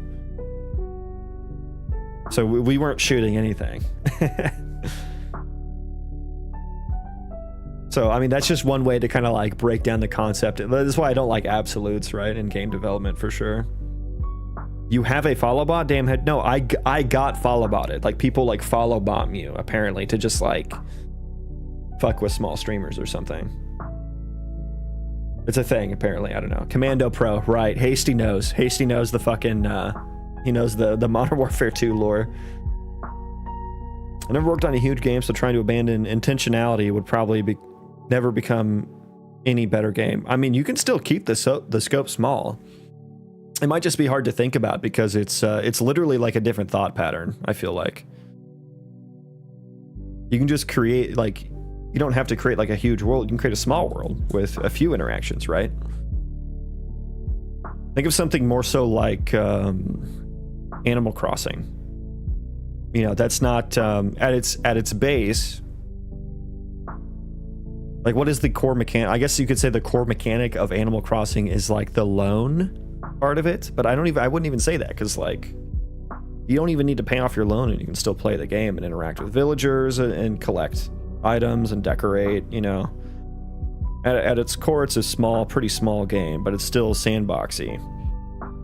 And I wouldn't say has a single core mechanic. I would say like the upgrading your house, the house progression is one core mechanic, which is the loan thing. And then I would say the interaction with villagers is important as well. Like, that's another core thing.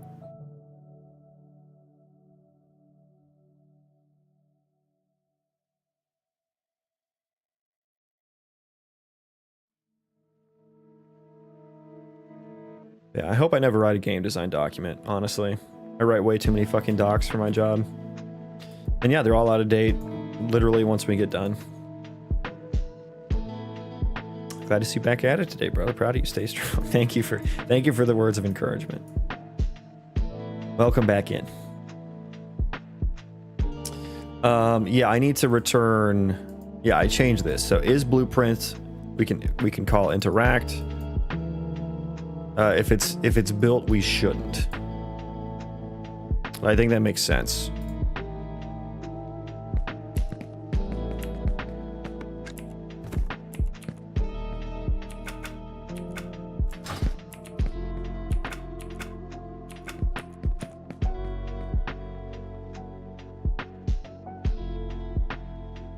Sir, why did you call that?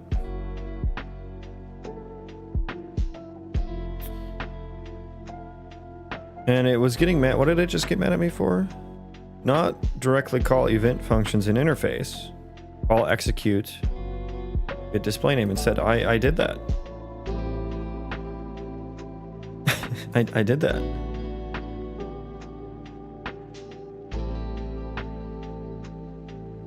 Might as well not even pass in the interactable here.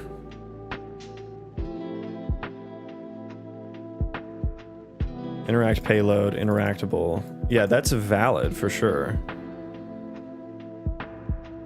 And the interactable object. Yeah, I mean, I just downcasted it to a. Wait, is this what is this?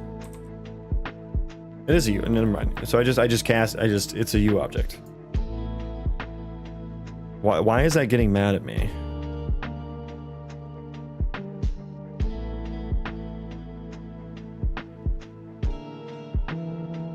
I'm gonna go work on my game now. Thanks for the inspiration and good luck to you. Yeah, absolutely. Good luck on your game.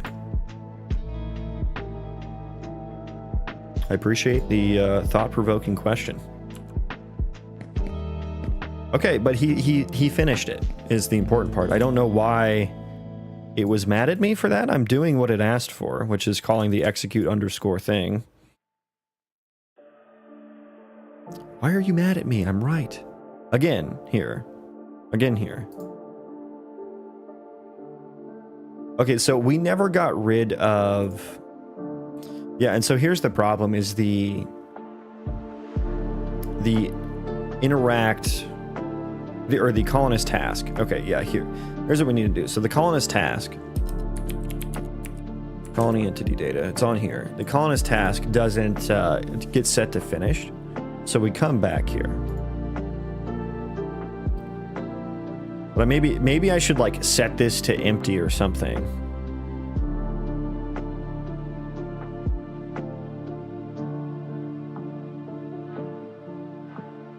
When it's finished.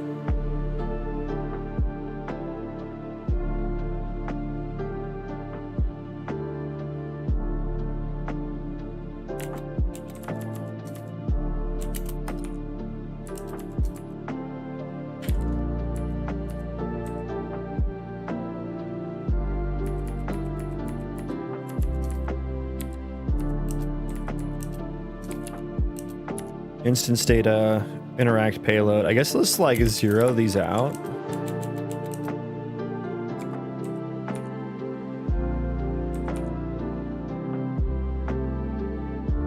Yeah, I guess let's like zero those out. So that I think that means we won't get back, we will at least not be calling the is interactable anymore.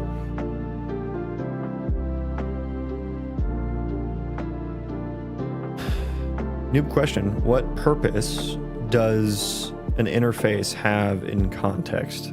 You mean like the programming paradigm of using interfaces? Interfaces essentially allow you to decouple things. And so if you have two different classes and you want them to interact with each other, you could just have one class call the other class's function, and that's probably your first choice. But eventually, you may want a bunch of different things to have a function get called from a single class. But everything is going to do something different when that function gets called. And so you can use an interface for that. And so in this example, I'm doing an interaction interface, which is just like anything can be interacted with. Like I can interact with this guy and it's like, hey, you know, one of the interfaces is like, hey, what should I display when I get close enough to interact? And that's like the talk button, right? This is also interactable. And so an interface function is, what should I display when I get interacted with? Sir, why are you still getting here? I return failed. I mean, I guess we may need to... Yeah, if it's not interactable, what do I want here? I guess I'm trying to stick with this like very generic interact with object task.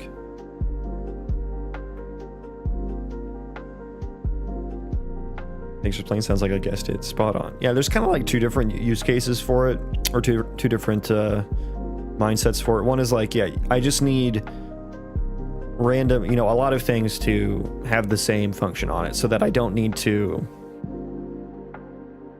like, this interactable object. It's just a U object, which is, you know, the base class in Unreal Engine. So if I didn't have an interface here, I would have to probably cast this to everything that it could possibly be to try and figure out what it is and then call the related function. So that's one purpose for it.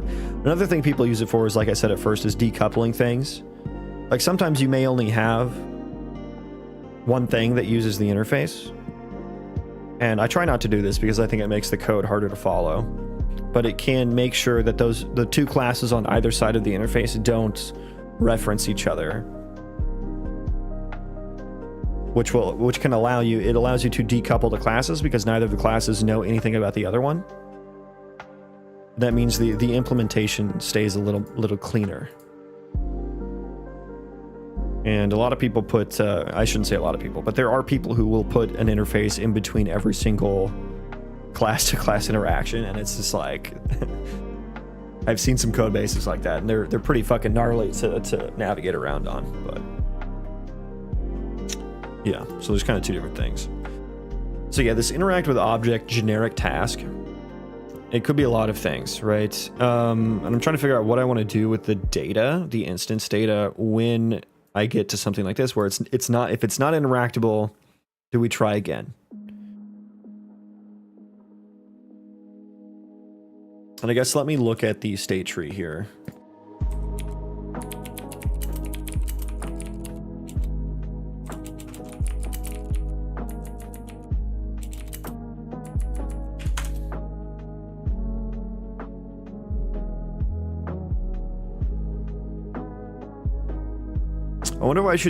I wonder if I should tick this. This does tick, and I wonder if I should run get colonist task on tick to check for validity of the task, right?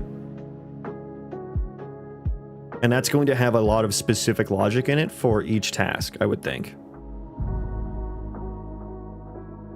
Interfaces are good, but using it everywhere is a bit too much. Yeah, 100%. 100% agree.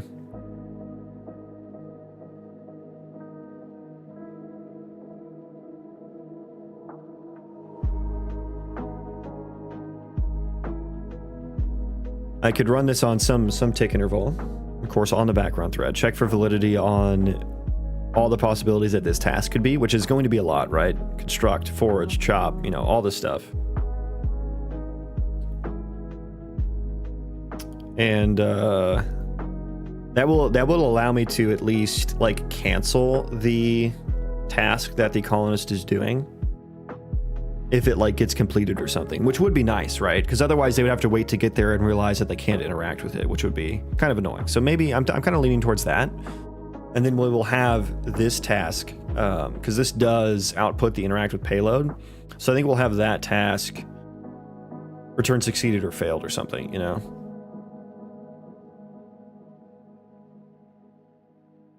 I kind of like that, yeah. And we can tick it an interval that's not every frame. Every half second, every second, you know? That way, like, you know, they'll be heading out to go construct something, and maybe it's kind of far away, and there's someone already, like, maybe someone gets there first and constructs it. And then they, as soon as it gets constructed, they can just stop, right, and do something else. I use IntelliJ for work, love it. But I've been using VS with Unreal Engine. What 2 reasons would you give for switching to Writer? Do it and right now. Those are my 2 reasons. If you use it for work, why wouldn't you also use it for Unreal Engine? Also, it's just better. It's just strictly, it's almost strictly better than, it is built specifically for Unreal Engine. Visual Studio is not built specifically for Unreal Engine. And that's how JetBrains products are. They're built specifically for the thing that you're using them for, which is why they're so useful.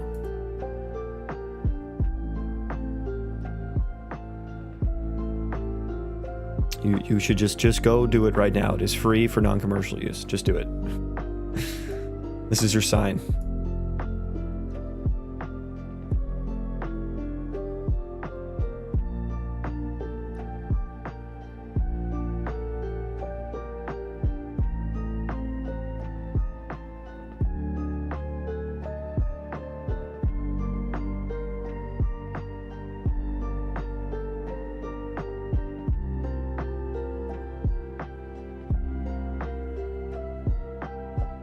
Okay, so let's update the get colonist task then.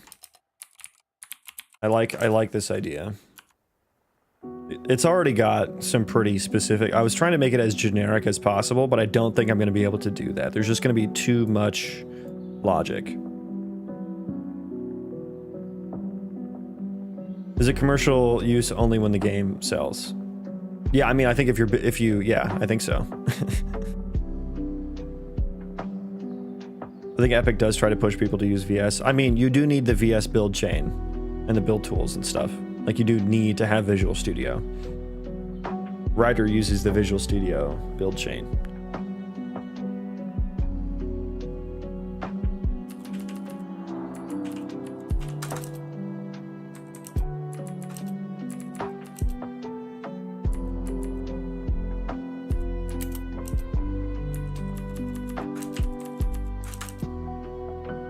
I could do this in blueprints, but I don't know. This is going to be very logic-y, so I don't think this will be the. I don't think doing this in blueprints would be the move.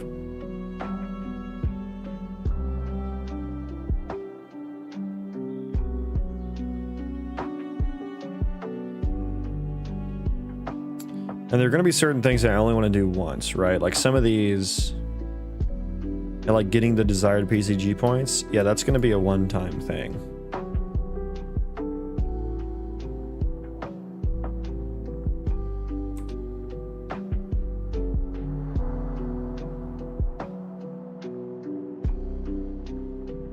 Query results.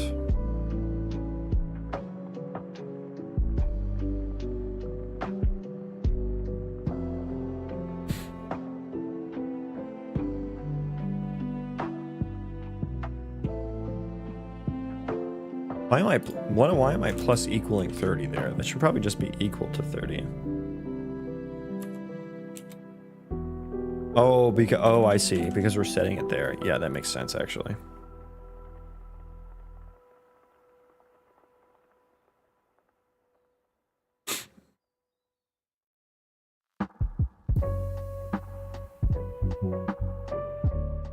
I don't like how I did that.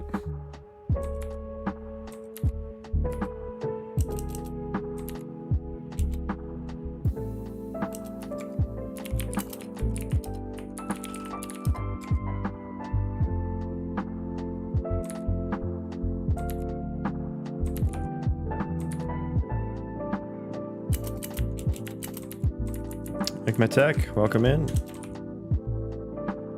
How are we doing today?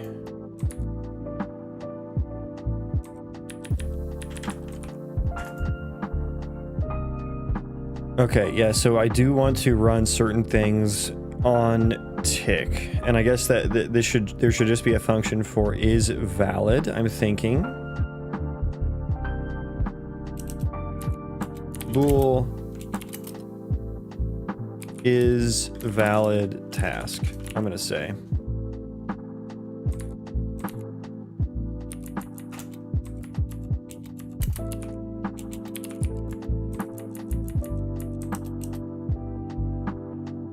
Is it hard to code? At first, I've been doing it for many, many years now though, so it's kind of second nature now.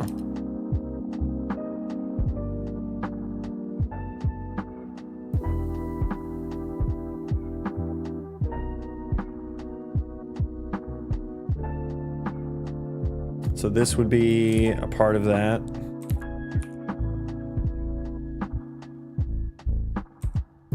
Grab the entity system as well. Return failed, so that would be false.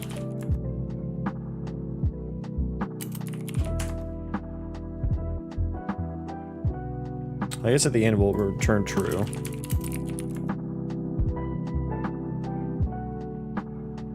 Okay.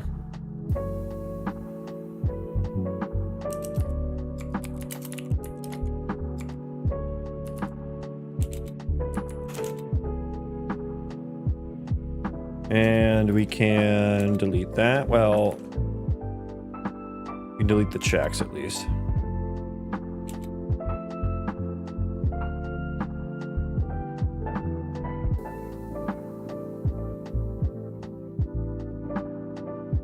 Let's put the train system up there by the entity system.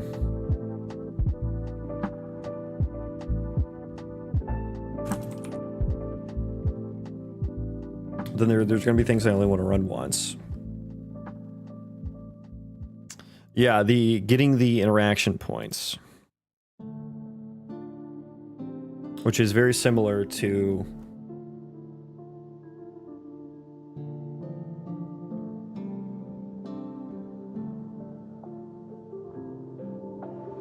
very similar to getting ECG points. So there's probably some way I can generify that to work for both.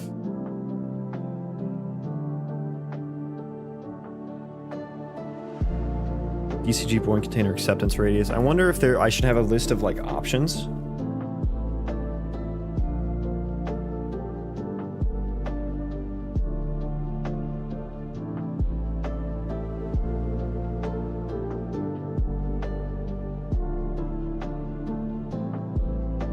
Yeah, that's kind of a different, and that maybe is some work for a different day.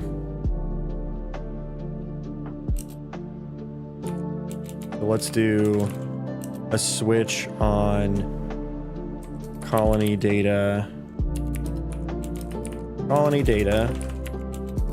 colonist task, current task, yeah, that. Current task dot, I guess it'll be task type.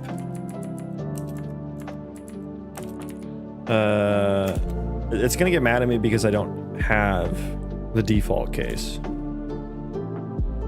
which is stupid because I want that to fall through. I kind of hate that that's a thing.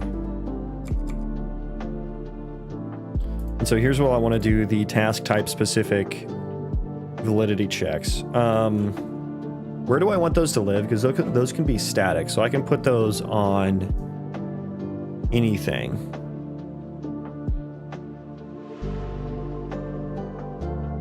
Is valid task type. That's kind of like a different thing. And I don't know that I want those to get confused.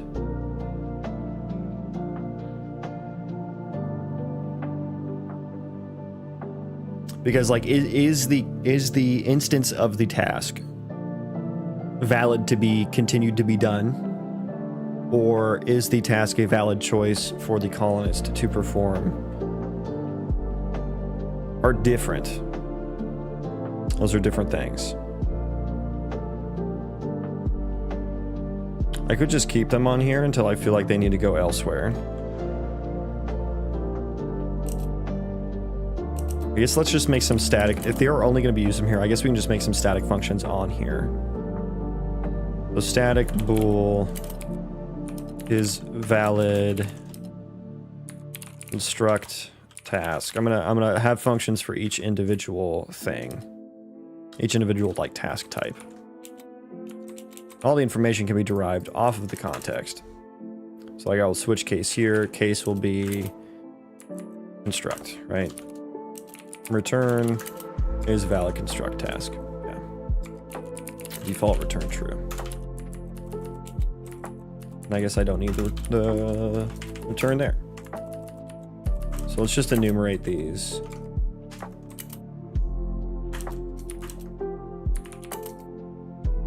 Do I have that one? Forage, yeah. Let's make them alphabetical. Yeah, those are the ones we want.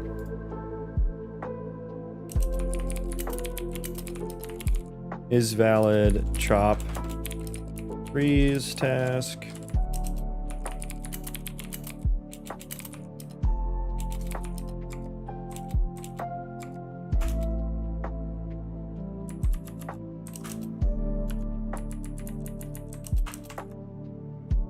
Chop trees.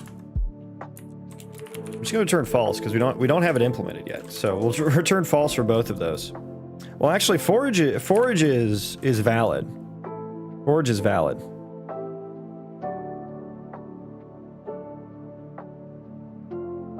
Is valid construction task. So we'll return true here, but then we'll need to write out some logic for that. So this is where we're gonna get into logic. Okay. And return.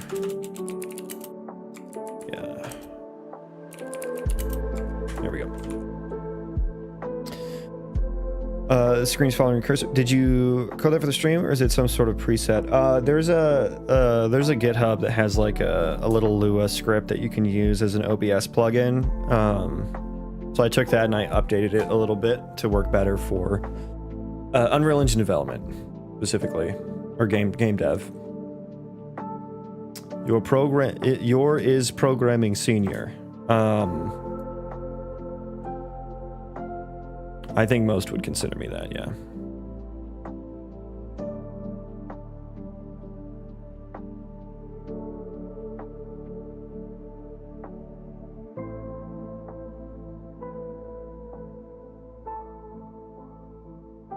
Okay, so for is valid construct task, I guess I need to make sure that the... let's grab the instance data. That's going to give me all the information.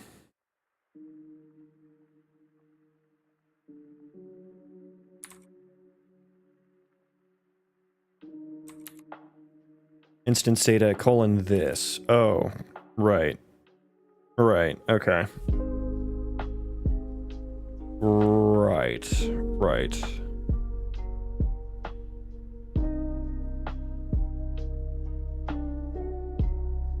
It's weird that it needs a pointer, a reference to this.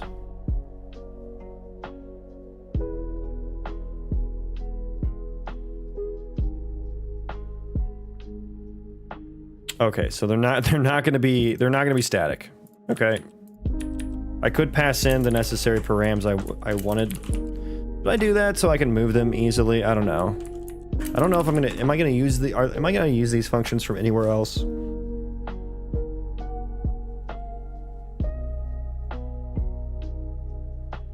Because this is really like the brain of the processing.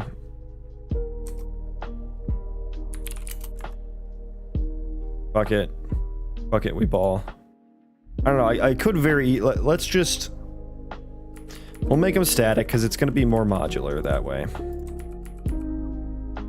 And I know I'm just going to I'm going to bite myself in the ass if I don't do it now.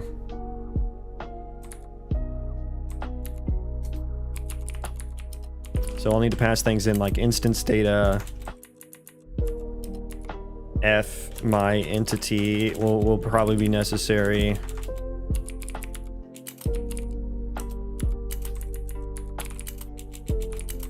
Honestly, the instance data should probably be const too. We probably don't want to change that from these. And then I guess I need the world. I need some reference to the world as well. World. Yeah, that's what I need for every single one of these.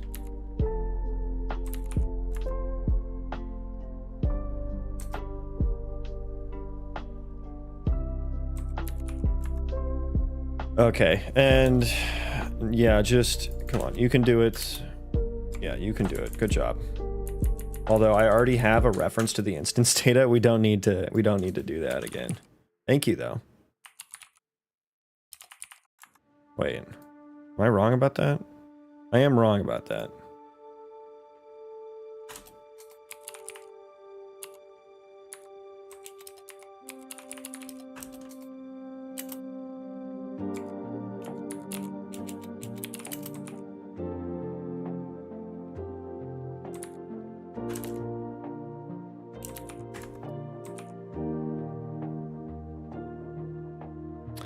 If it's the brain, I don't see why you would use it anywhere else unless there's certain cases. Yeah, the thing is I don't know.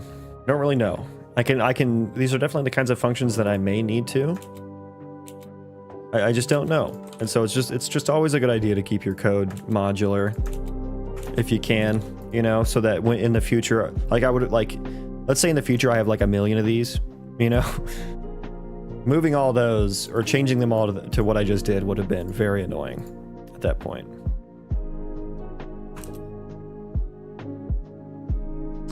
I guess if it's valid,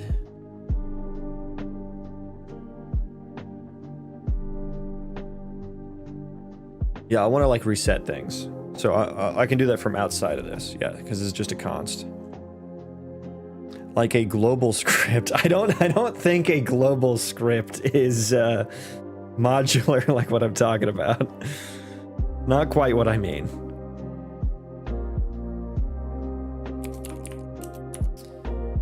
Interact payload dot interactable.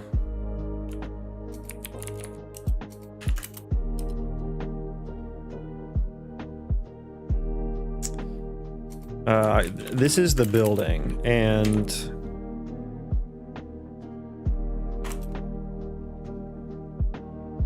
maybe I kind of need a building interface because casting to a building here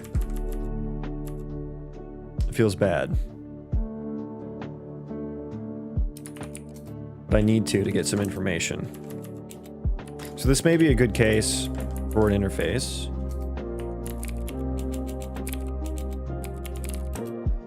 Just so I can get some like kind of like base functionality without having to actually import into here, which is going to tightly couple these things.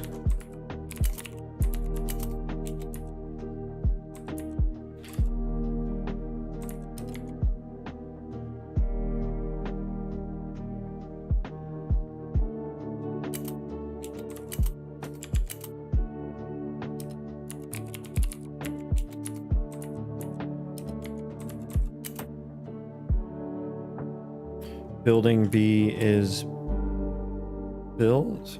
Wait, do you?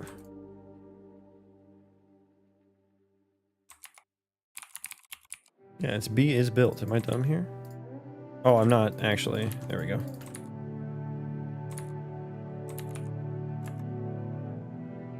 And if there is no building, hang on, let's do this. If there's no building, return false. Get that out of the way. Let's enumerate the failure options here. If it's built, I will need to stub out repairing as well. If it's built, it's also not a valid task.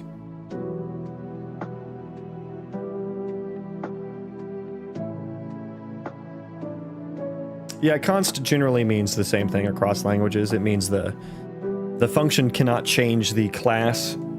It cannot assign any variables within the class or call any non-const functions.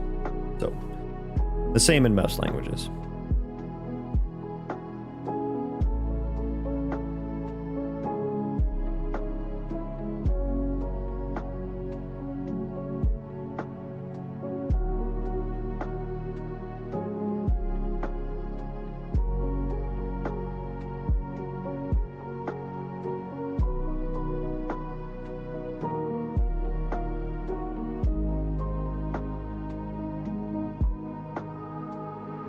Are those the only failure cases or the validity checks that I need here? Actually, what I want to do is like do a bool B is valid.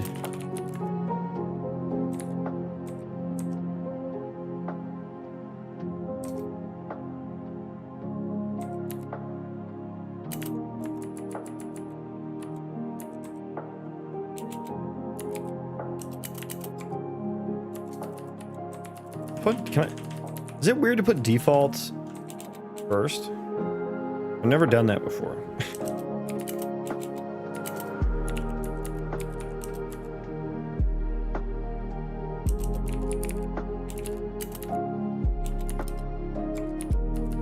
So if this isn't valid, I want to do some things like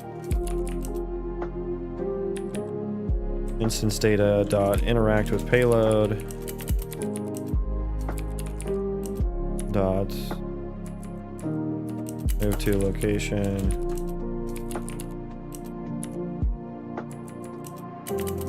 Like zero those out?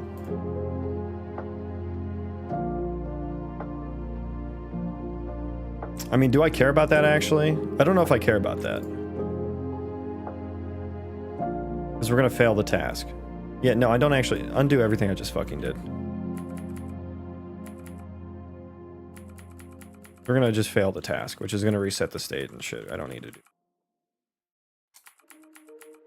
Okay. Am I ever gonna change the stream music? I don't know, maybe someday. It's something I just don't really feel like fucking with, to be honest with you.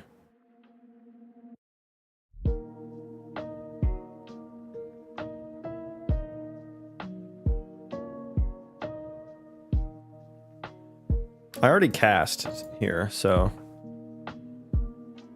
I already cast.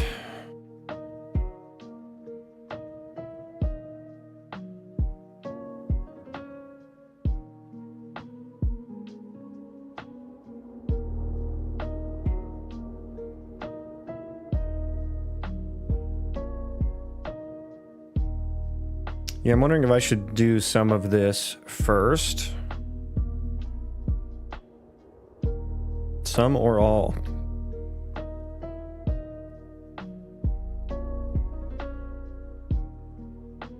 Because I'm going to need to do some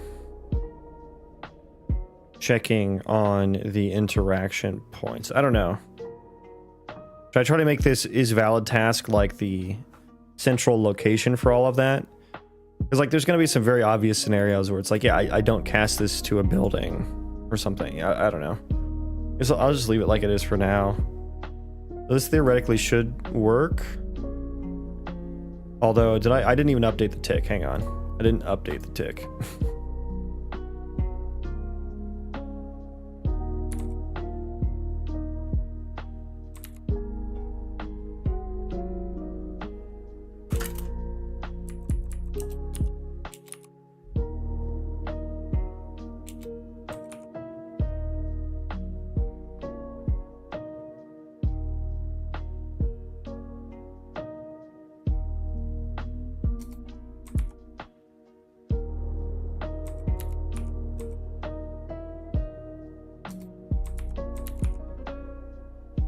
Okay.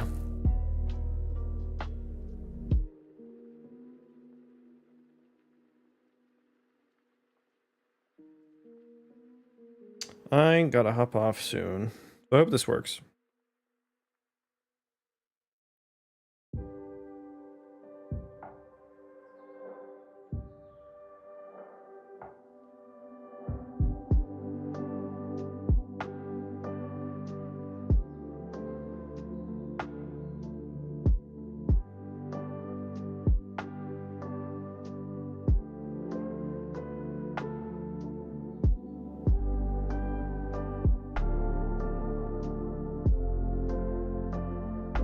Okay, so you tick every half second. It will return failed at some point. So hopefully this just works now. Come here, you.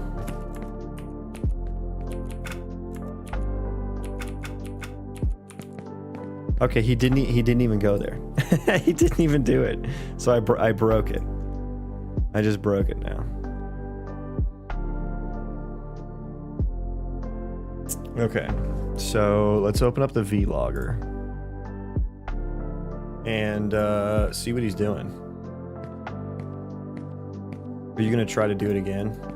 You gonna see me do it again? Okay, we'll do it again.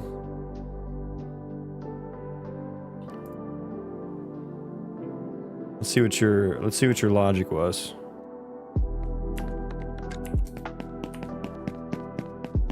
Yeah, he didn't. He was feeling a little bit lazy today, I suppose. Okay, sir, join my colony. No, join my colony. Okay, do task construct.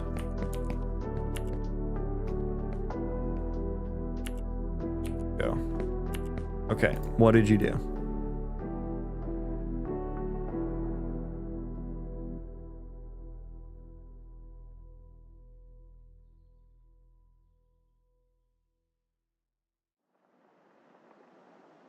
He was trying for a hot second there.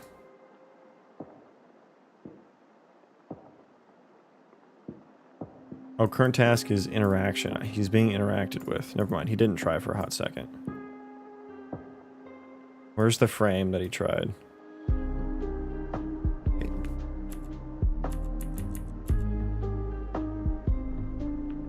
I guess it returned false. Or it returned invalid.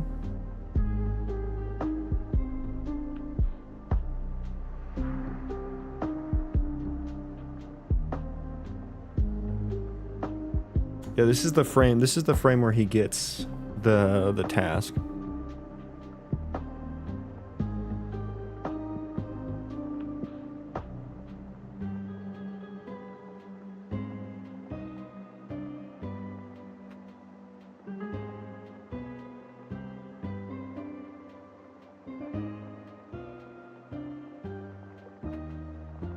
God, I don't know why these state tree printouts are so hard to read, man. State colony tasks. It failed.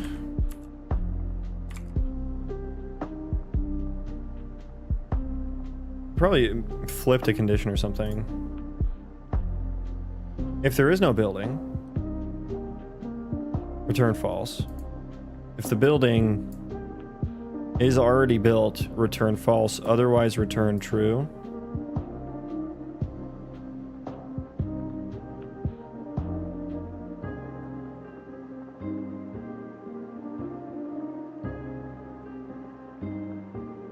Yeah, I gotta go to a meeting though, so... yeah, I have to go. I wish I didn't have to, but I unfortunately have to. Let's see, is Team Vash on? Can we raid Team Vash?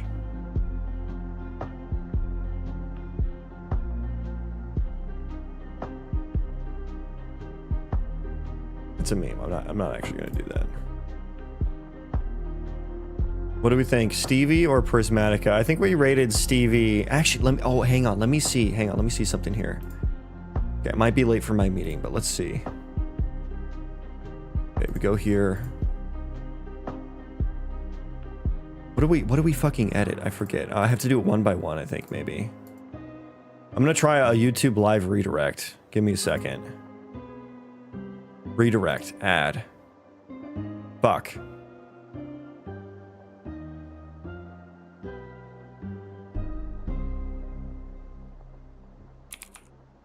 I told Prismatica to add me. I know he streams on YouTube. Oh, hang on, let me find his channel. I fucking subbed to him. He doesn't sub to my YouTube channel, and I'm a little upset about that. If he subbed to me, I could live redirect to him on YouTube. Augment code is the best. And we can actually start to build a fucking little community, you know? That sounds weird. Not a fucking community. Did I miss the BP rant? Yeah, that was yesterday, Shawnee B. That was yesterday. We were memeing on it a little bit today. How do I want to live redirect to Prismatica, and I would love to just go in there and tell him to, hey, add me, sub to my channel, and I'll, hey, maybe I can say that. We'll see. Should I say that? Is that rude? I feel like that might be kind of rude. As I really want to try out YouTube live redirects, but the way they work on YouTube, it's a YouTube raid, but they have to either specifically like allow, like Prismatica would have to specifically allow list me to raid him or just sub to me. So would it be weird for me to go into his channel and be like, hey, sub to me real quick so I can try raiding you on YouTube? You know what I mean? Like, I feel like that's kind of like, I really want to try it. And I have told him about it in his stream, like after I rated him on Twitch, like, hey, you know, check out the YouTube thing. But I don't think he did it. So yes, it's weird. Yeah, it's kind of, I really want to try it. I have told him about it. Like, he does know about it. I don't think he did the allow list thing. But I really want to, like, I know Prismatica's streams on YouTube. I know like First Crimson streams on YouTube. Who else does? Like, was it Silent Wolf maybe as well? There are a few game dev streamers that stream on YouTube as well that I would love to also raid at the same time. And I really want to like get that going. Or like little community here, you know? Also, I keep telling my YouTube guy, my YouTube product manager that we need a raid button directly on the, like, we need a raid button on the video itself, you know, so people actually know.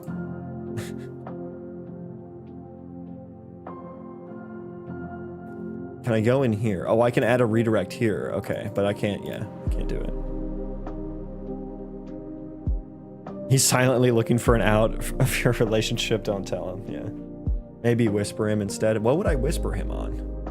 I don't think he'd see a whisper. I mean, we'll just go with the standard raid and be like, I gotta get on a meeting. I'm already 1 minute late. So okay, you guys are going to Prismatica. Tell him to either sub to me on YouTube. I'm gonna say hi to him on YouTube so he knows my YouTube channel. Just say raid incoming on YouTube, so he can sub to me on YouTube. He knows my channel now, but either sub to me or specifically allow list me. Someone tell him that for me, please.